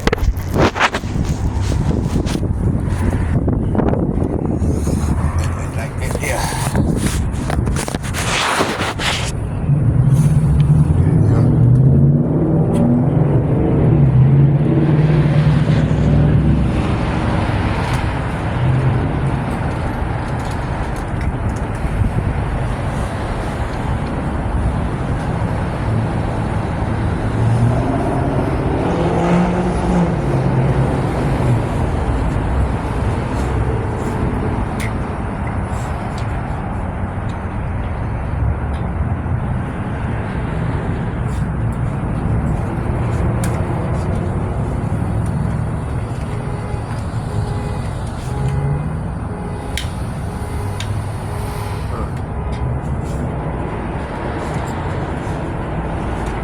All right.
All right. Let's just do this real quick.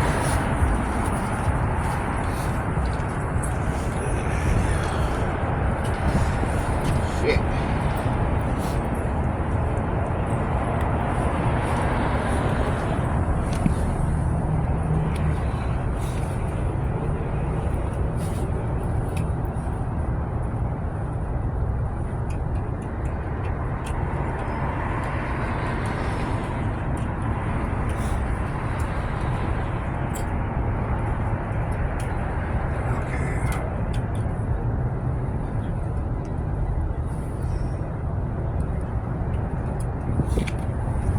All right, here. Okay, here.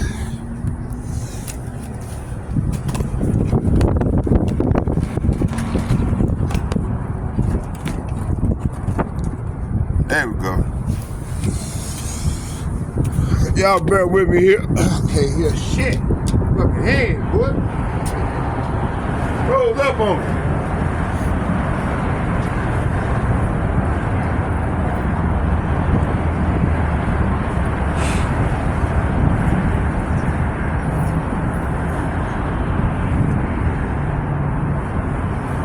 All right, here. Hold on.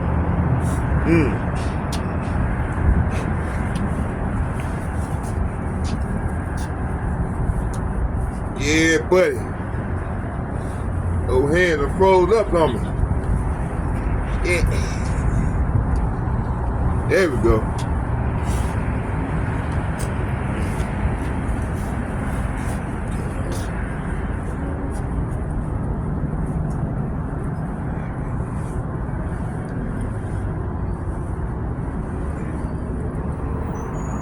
Okay, there we go.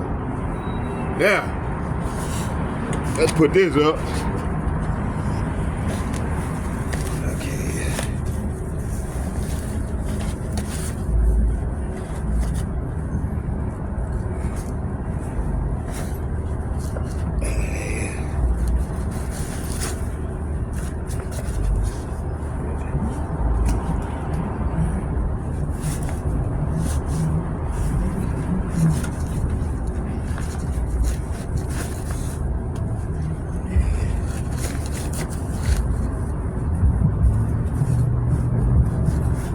There we go.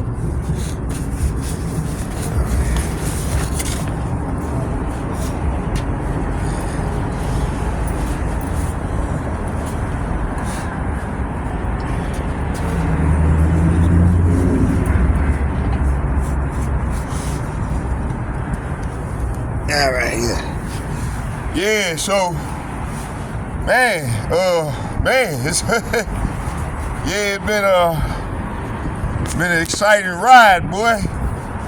You know? I think we'll be all right. Yeah. Yeah, we got it. It's been a nice ride, boy. Nice ride, nice ride. Nice ride, boy. Hey, I should call this. Right here.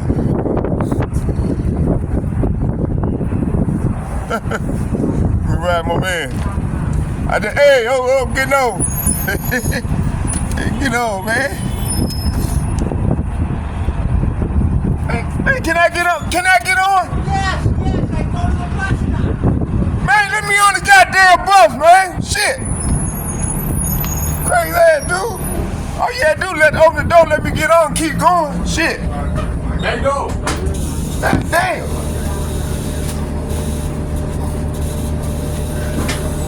Trying to get warm, shit. You could have kept going.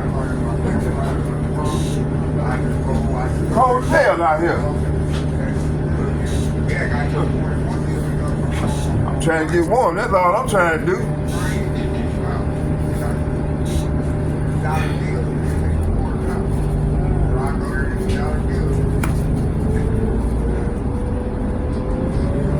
There we go. These old hands get warm, boy. Yeah, y'all, man, we coming, boy. Lord is doing a marvelous work. We just got to keep getting it in for the Lord. Bringing on these fruits for me for repenting. You know?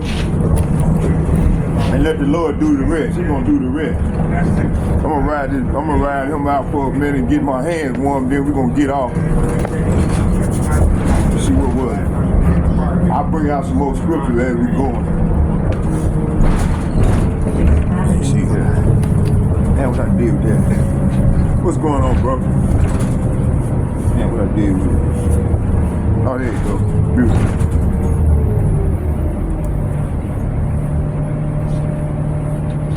Yeah, I do this rest of the lesson. Y'all, we're gonna do the rest of the lesson in the house, man. It's cold out there. Shit. We'll do the rest of this in the house.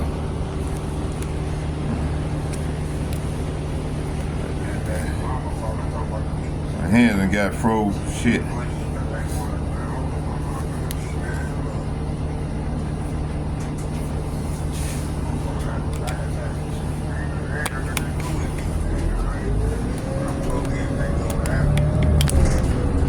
And he go over there by the house.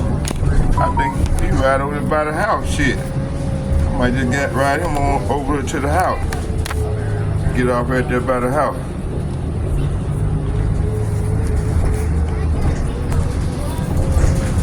There we go.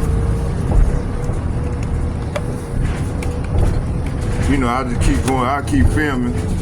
Bring out some more precepts as we're going. Okay. Shit. That's a bag of chicken. Drive crazy. You know where to go. Yeah, we'll just go right here. I just stand right here. Get warm. Shit, my hand frozen.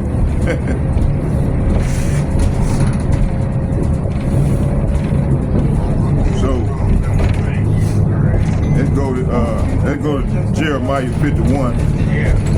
But there's also talk about the fall of Babylon too as well. We'll get that one.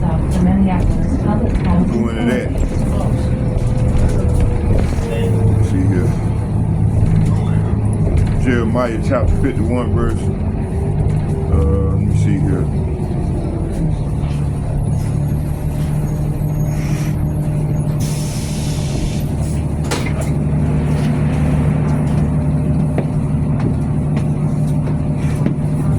We'll get back here. We'll go sit back here. Oh,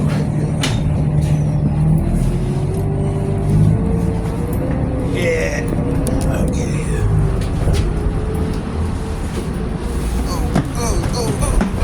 Oh, excuse me. How you doing there, ma'am? Good, how are you doing? Man, I'm blessed trying to stay warm. Yeah. This got done doing my, the men got to make a body a living sacrifice. See, this is what the church ain't teaching our people, that the men got to be out here getting it in for the Lord. The Lord got to have somebody to save. They ain't teaching the men that they supposed to be out there making their body a living sacrifice. And the men, a lot of men is settled on their lead. That's what they're talking about. The Lord saying they settled on their lead that they gonna get saved. No, you finna get destroyed. That's what's gonna happen, man. So we warning the people, man, hey, to repent and come to the Lord, come back to their power, man. Or all hell break loose, man. He been sending them ISIS agents at these people. That's gonna bring your civil unrest right there. That's gonna bring the civil war, the civil unrest. That part right there, that's gonna happen. As I'm prophesying. Come on, get in there. Shit.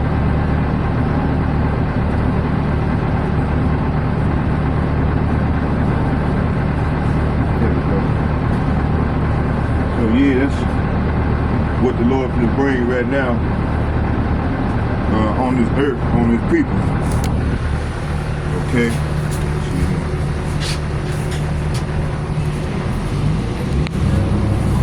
See, and then, you know, they got that church over there in the back of me.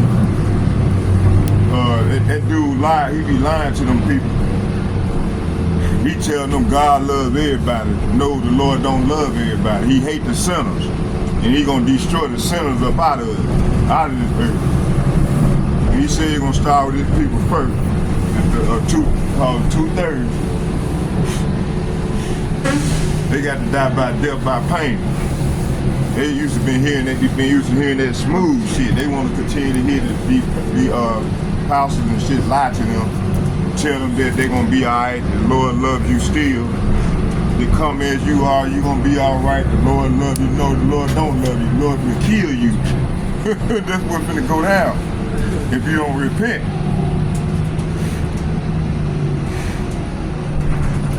Man, these hands froze, boy.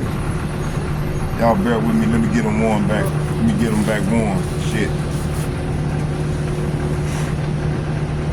Man, this bus go over there by the house, man. I can get off right down there and walk on to the house.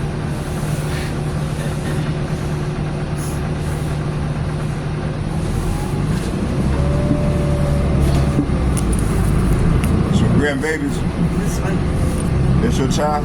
my granddaughter, Oh, okay. Hey, how you doing, little lady? my great granddaughter, I should say. That little man. What's going on, little king? How you doing there? Yeah, he looking at me like, man, I don't know you. Hey, that's how you supposed to be. I'm one of the prophets, man, of the Lord. See, they don't teach our people about who they are. They don't teach them that they the Israelites. You know, our people think they this, they that, instead of who they are. We are the people of God. And like I said, that pastor behind me, he be lying to these people. And then when I come with this truth, they get mad at me and hate me, boy. Oh, excuse me. Hey, my man, you can't deny that one, boy. You can't deny that one, man. Hey, you can't deny that one, man. You can't deny that one, but that boy look just like him. Hey, y'all take care, dog. All right. Yeah, man. I love to see my people, man. Israelites, man. I love my people, man. Dang, my hands are frozen. Shit. But that's the price you pay when you're doing the Lord's work.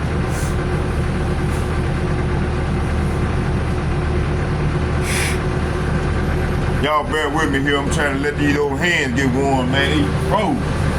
Yeah.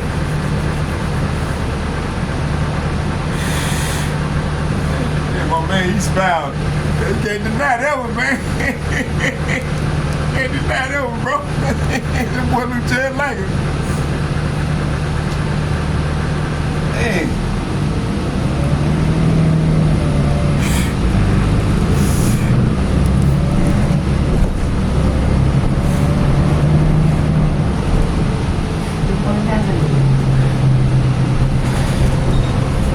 Yeah, they getting better. They warming up a little bit.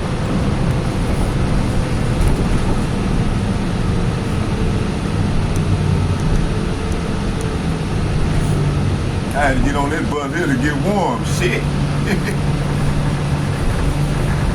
Yeah.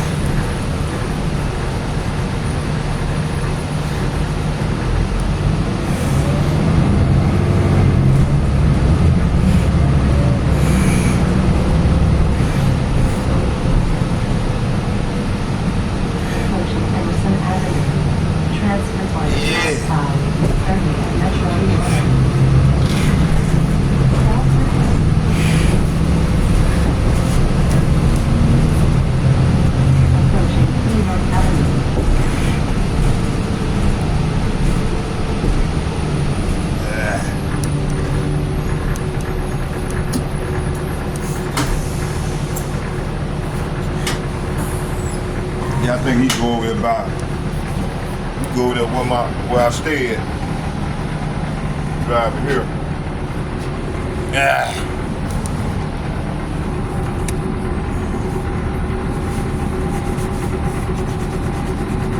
Yeah, shit.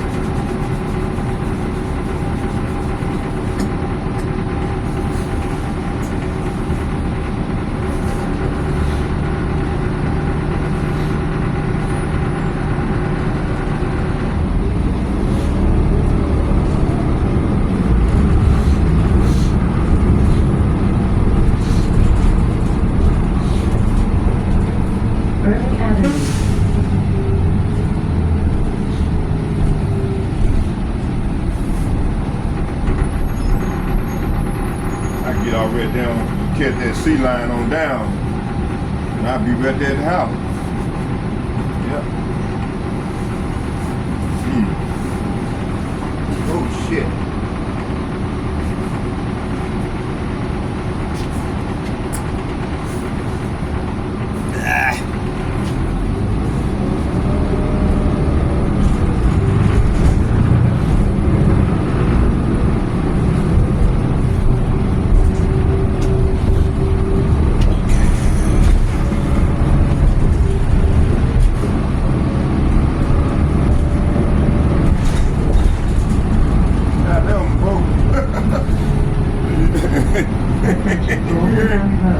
It's not over, man.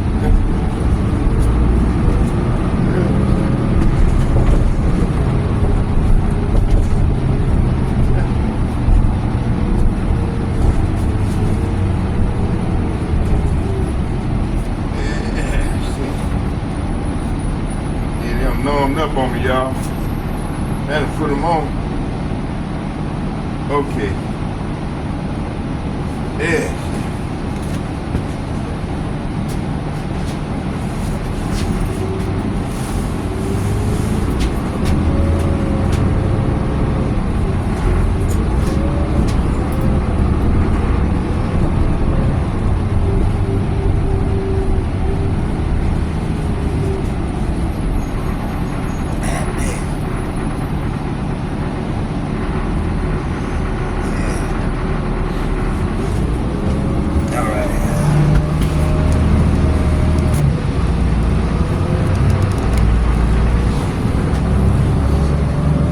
All right, man.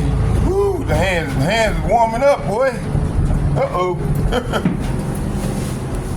Your hand warming up. Yes, sir. What's up, my brother? How you doing there? All right. Yeah. Oh, yeah. Damn. Yeah, it's perfect, man. Get out. Let me already. Driver, how you doing there? You all right, man? Like it's been rough for you, man. It's gonna be all right, driver. Don't let them get to you, driver. You've been driving a long time, ain't you? Old veteran. Hey, I'm gonna get off right up here. Yeah, drop down for the bus. Oh, okay. Oh, perfect. Man, I can just walk on. I can just jump on that sea line going on to the house. Beautiful. I'm gonna start doing this here. You know, when I get done right there, just jump on the 14, come right on over here. I forgot it come right over here too. Man. I had to get on. I was trying to get on my hand with froze on. I said, man, hold on, what you doing, man? Open the goddamn thing. Let me get on here. I can just jump on, man. Just open the door. But I see you. Oh, then nigga. Hey, can you blow at him real quick? I hope he heard. Excuse me there. It's not. They run every 10 minutes, every 15 minutes. Every 10 minutes. Every 10 minutes. This time of day. Yep. Hey, you have a good one, driver. Okay. Yeah, so hey, we're gonna come out with that. We're gonna come with that Jeremiah 51 in a minute when I get over here. Yeah, we'll come with the Jeremiah 51. Yeah, we're gonna come with the Jeremiah 51 right here. We'll get that while we waiting on the bus, waiting on that next sea line. I go into that, and that's where we'll start the lesson at. We already did the Revelation 18, so this is another verse. Damn. Oh, this is dirty, man. Shit.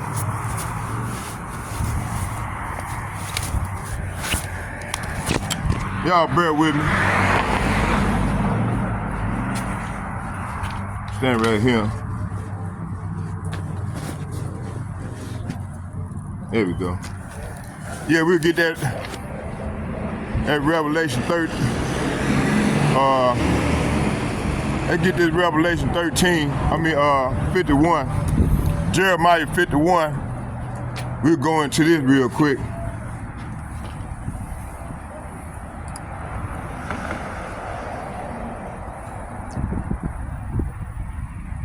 So as my man, Mr. Wolf, the Dr. Wolf, saying, hey, this place is on the decline, man. You know? And don't nobody else see it but the hopefully elect men of our nation, man. Starting with the elder apostle and bishop, they've been saying this here for the longest, man. They've been pushing this since the 80s, man. Late 80s, early 90s. But then they went on to YouTube, I think it was 2006. You know? Come on, let's get it.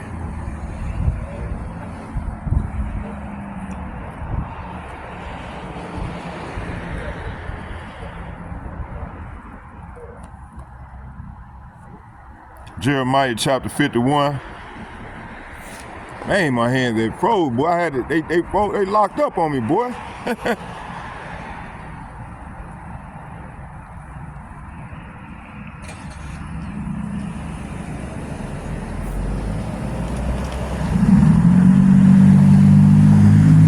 Jeremiah chapter 51, let's get it.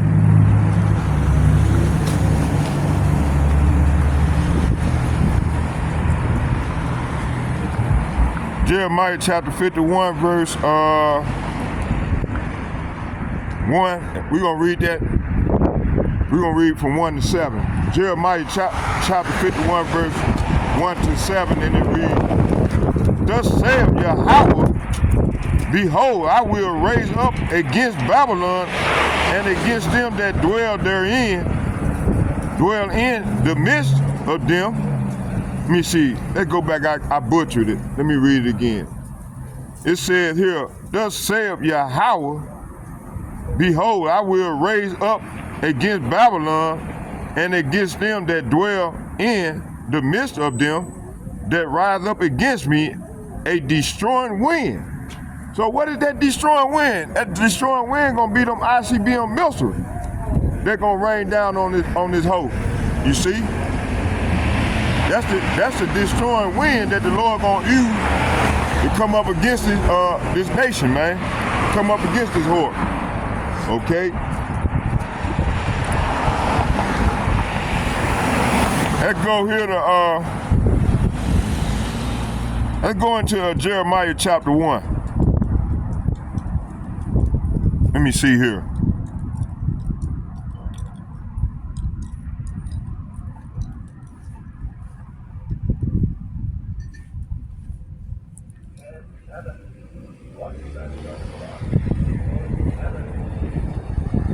Let's get Jeremiah chapter 50, verse 9, and it reads, For lo, say what? For lo, I will raise up and cause to come up against Babylon an assembly of great nations. Uh-oh, see? Hey, Dr. Wolf named them. Starting with China, and Russia, the Syrians, the dragons of Arabia. So that's that destroying wind. They're gonna shoot them arrows at this place, man. You see?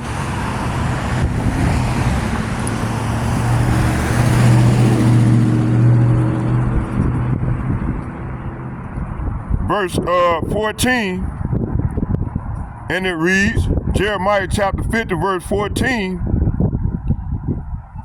Hold on, let's go back and read 9. It says, For lo, I will raise and cause to come up against Babylon an assembly of great nations from the north country, and they shall set themselves in array against her. From thence she shall be taken. Their arrows, say what?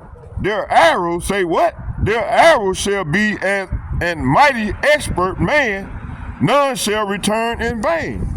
So hey man, these arrows, them ICBM missiles, they gonna be lined up, man, in array. Okay? Let's get it. It said, For I am raising up an army, say what? I am raising up an army of great nations from the north. They will join forces and attack Babylon, talking about America. And she will be captured. The enemy's arrow will go straight to the mark, and they will not miss. Hey, these missiles, these ICBM missiles, 200 million warheads, man, gonna be an overkill.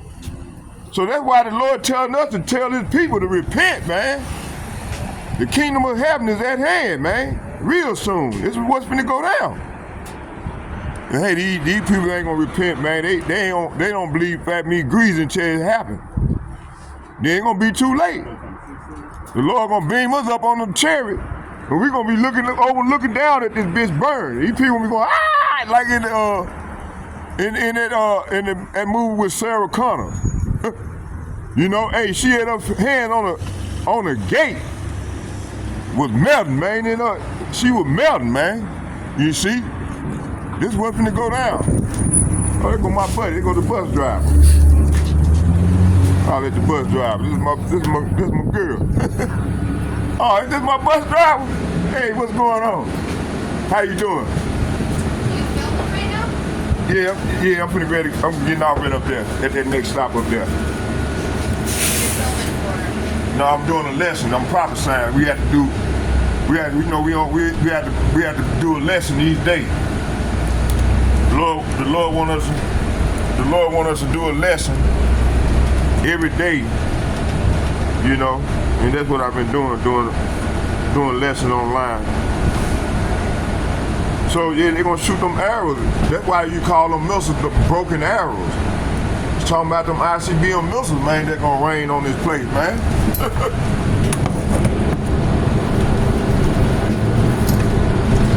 Here.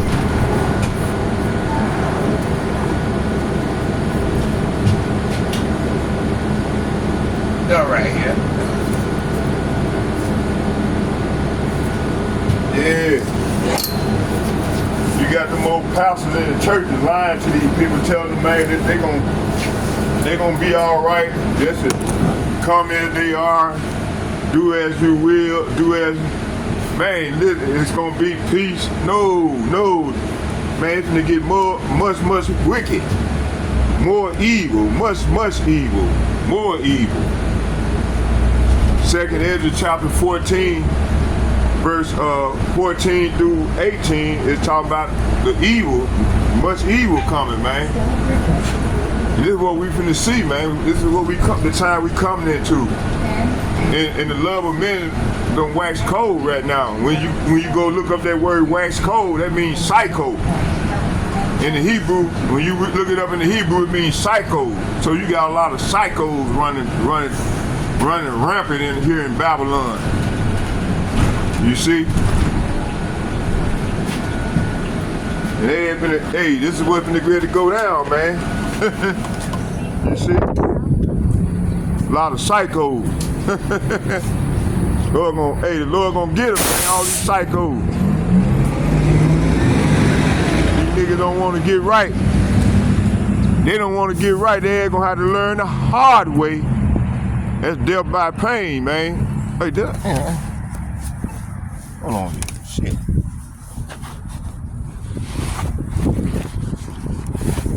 Yeah, it's in there. Yeah, okay, we good. Okay. I'll bring out a few more scriptures. Let's go into Jeremiah 51. This will take me on to the house.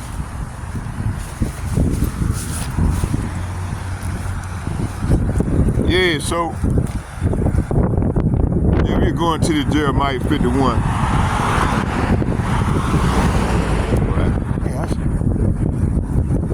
Fucking it.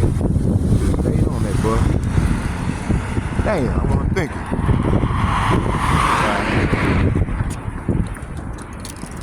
Let's get this here. Let's finish Jeremiah 51 on out. Verse 1.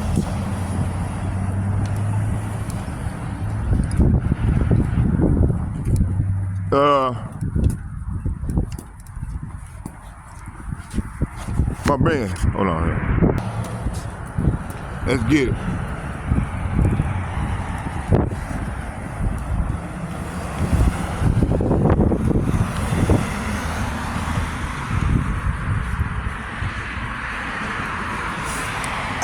Okay. Jeremiah 50 verse 9. So the Lord saying here,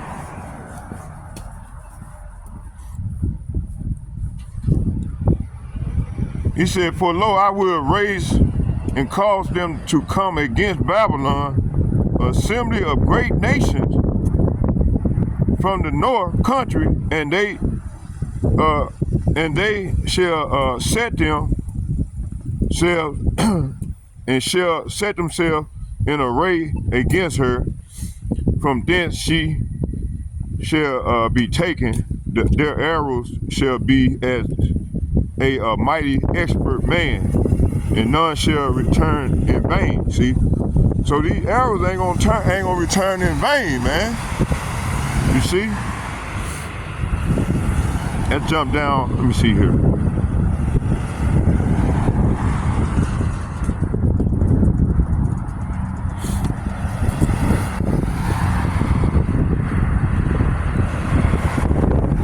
Let's jump down to 14. Jeremiah chapter 50, verse 14. Put yourself in array against Babylon round about. All ye that bend the bow, shoot at her, spare no arrows. See? So, hey, saying spare no arrows, he said shoot at her. So that means shoot your arrows at Babylon. And this is what they finna do. They finna shoot their arrows at this place, man. Okay?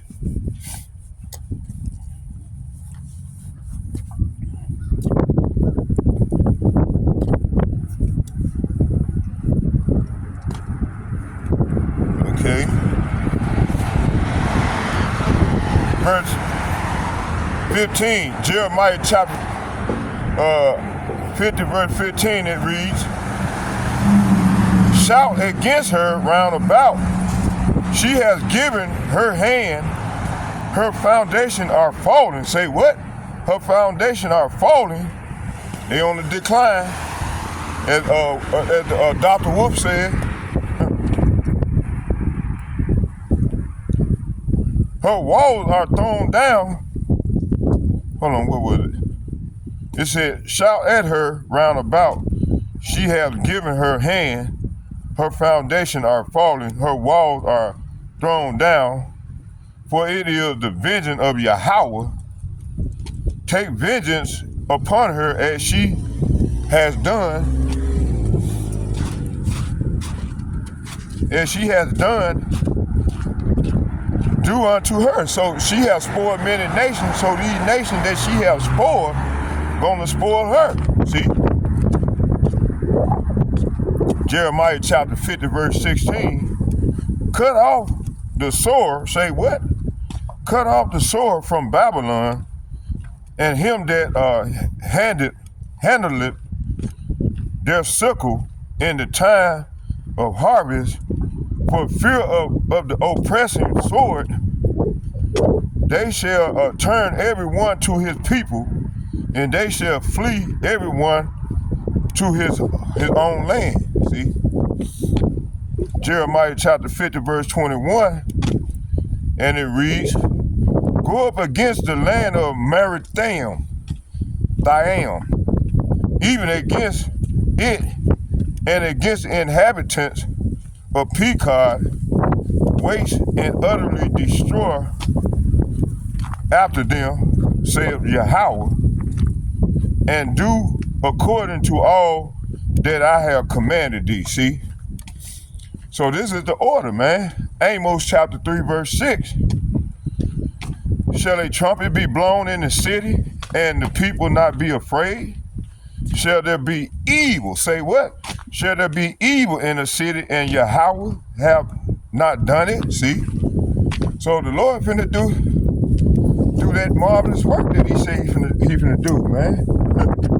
You see? This was coming.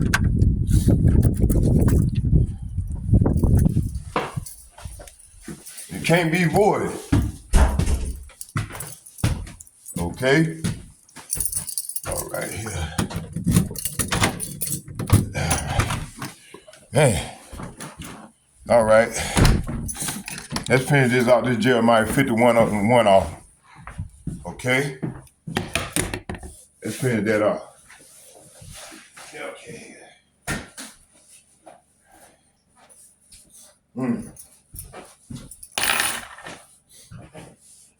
Heat up.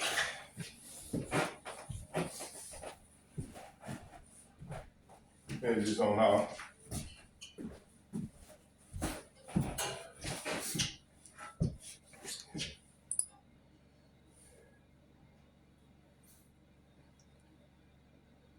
see here.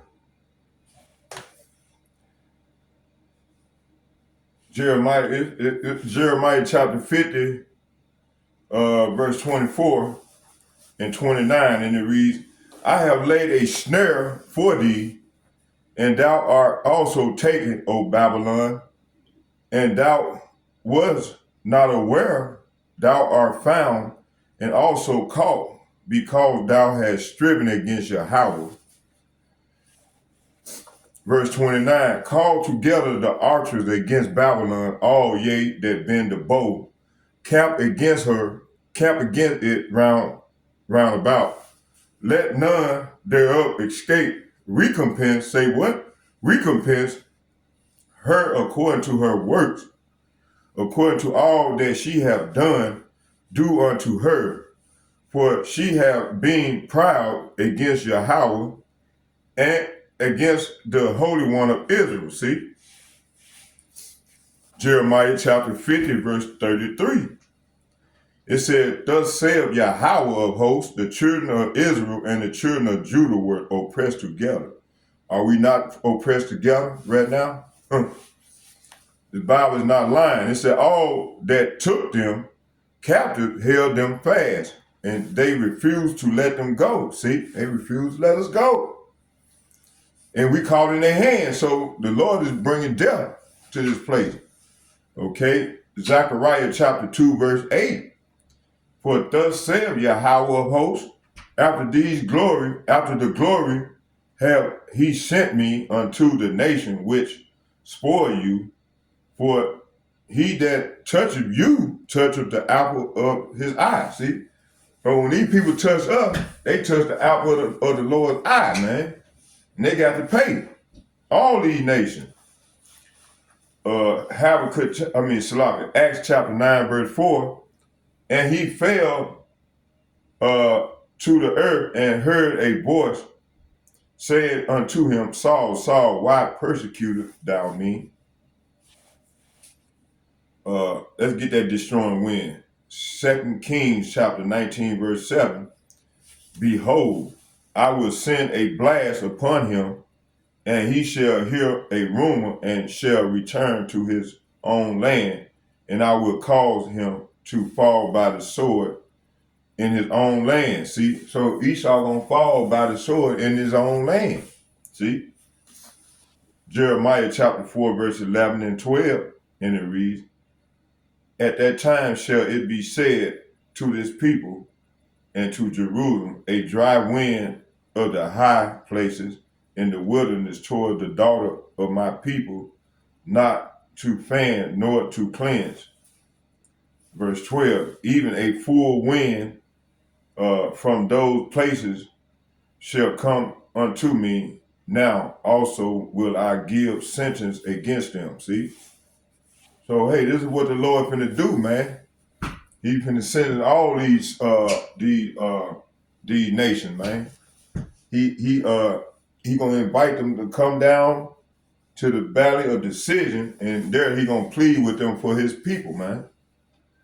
That's where they're gonna be destroyed and now annihilated. Jeremiah chapter 49, verse 36, it said, and upon Elam will I bring the four winds from the four quarters of heaven, and will scatter them toward all those winds. That's I'm talking about them missiles. And there shall be no nation whither the outcast of Elam shall not come. See? Ezekiel chapter 19, verse 12. But she was plucked up in fury. She was cast down to the ground, and the east wind dried up her fruit, and her strong rods were broken and withered. The fire consumed them. And I'm going to close right here.